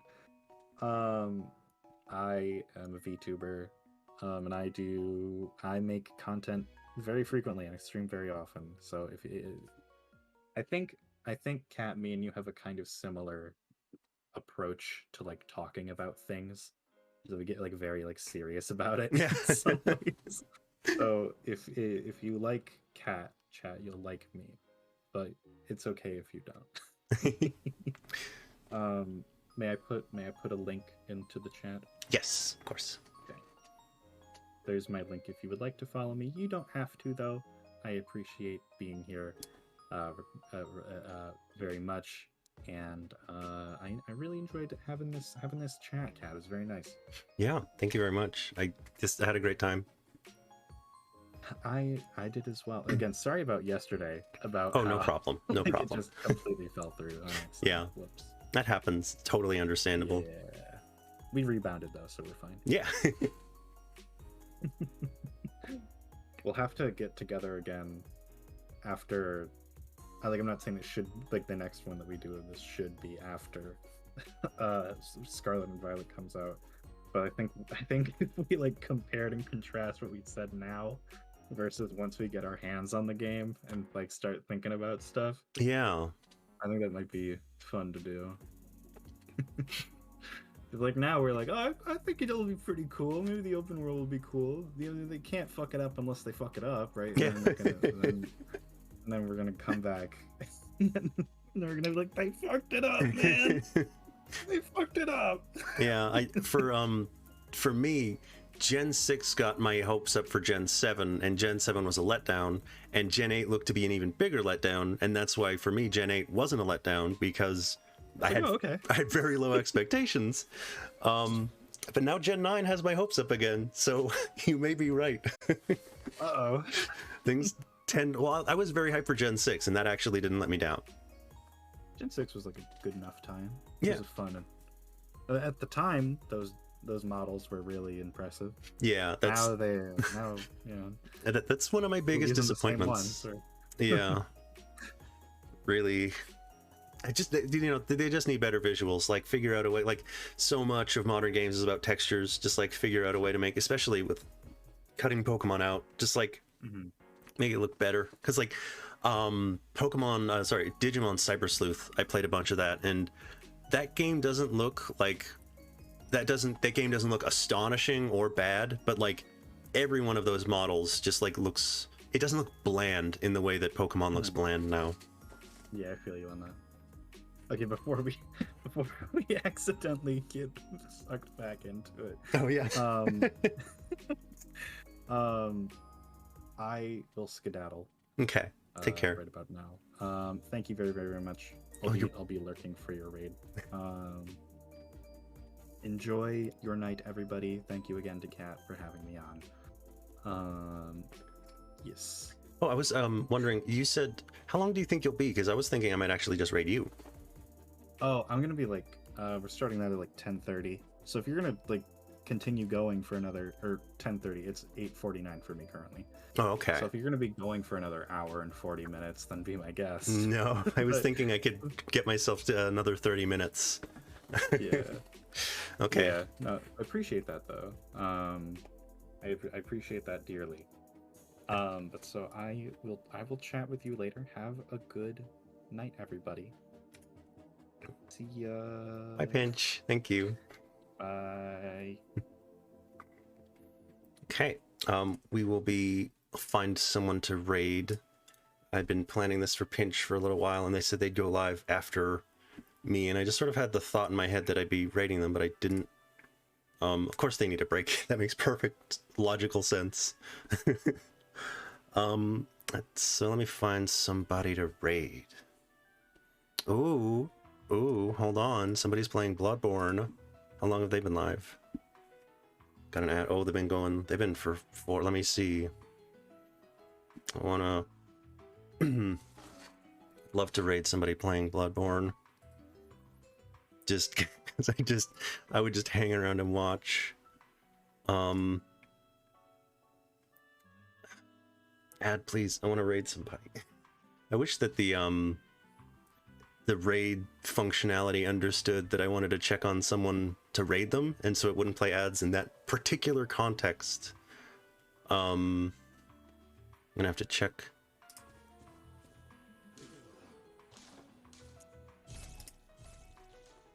Oh, shoot.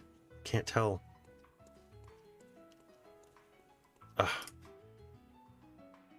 Oh, yes, great. They're going somewhere.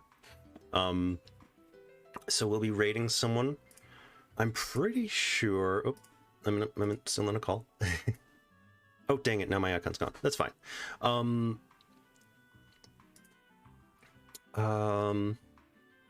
I haven't raided this person before. I'm almost certain, but I know them from Slab's community. Slab's people are good people. Pinch's people are good people too. Strongly recommend Pinch. Not sure. I was going to mention earlier. Where's Raid? Raid. I was going to mention earlier. Pinch was doing a Nuzlocke before, and I didn't get to catch all of it. I'm going to start the raid real quick because they've been live for 4 hours and I want to make sure we can catch at least some of them. But I recommend, I haven't streamed with a single person who I wouldn't strongly recommend Pinch if you're not familiar. Only the thank you very much, Amleto. I'm very happy with the people I keep company with. Very much appreciate y'all for coming by. Thank you very much for your time. We'll be going, we heading on over to Avier's stream. They're playing Bloodborne, which is a spooky game in case somehow you don't know. So if you don't want to stick around for spoopy game with some blood, because I'm playing Showdown, just friendly for all. That's understandable. But I recommend this person and I recommend Bloodborne. Super cool. And I'm just going to be hanging out there. I think that's everything. Take care, everyone. Thank you very much for stopping by. I'm going to send the raid on through. Everyone have a good, your time zone.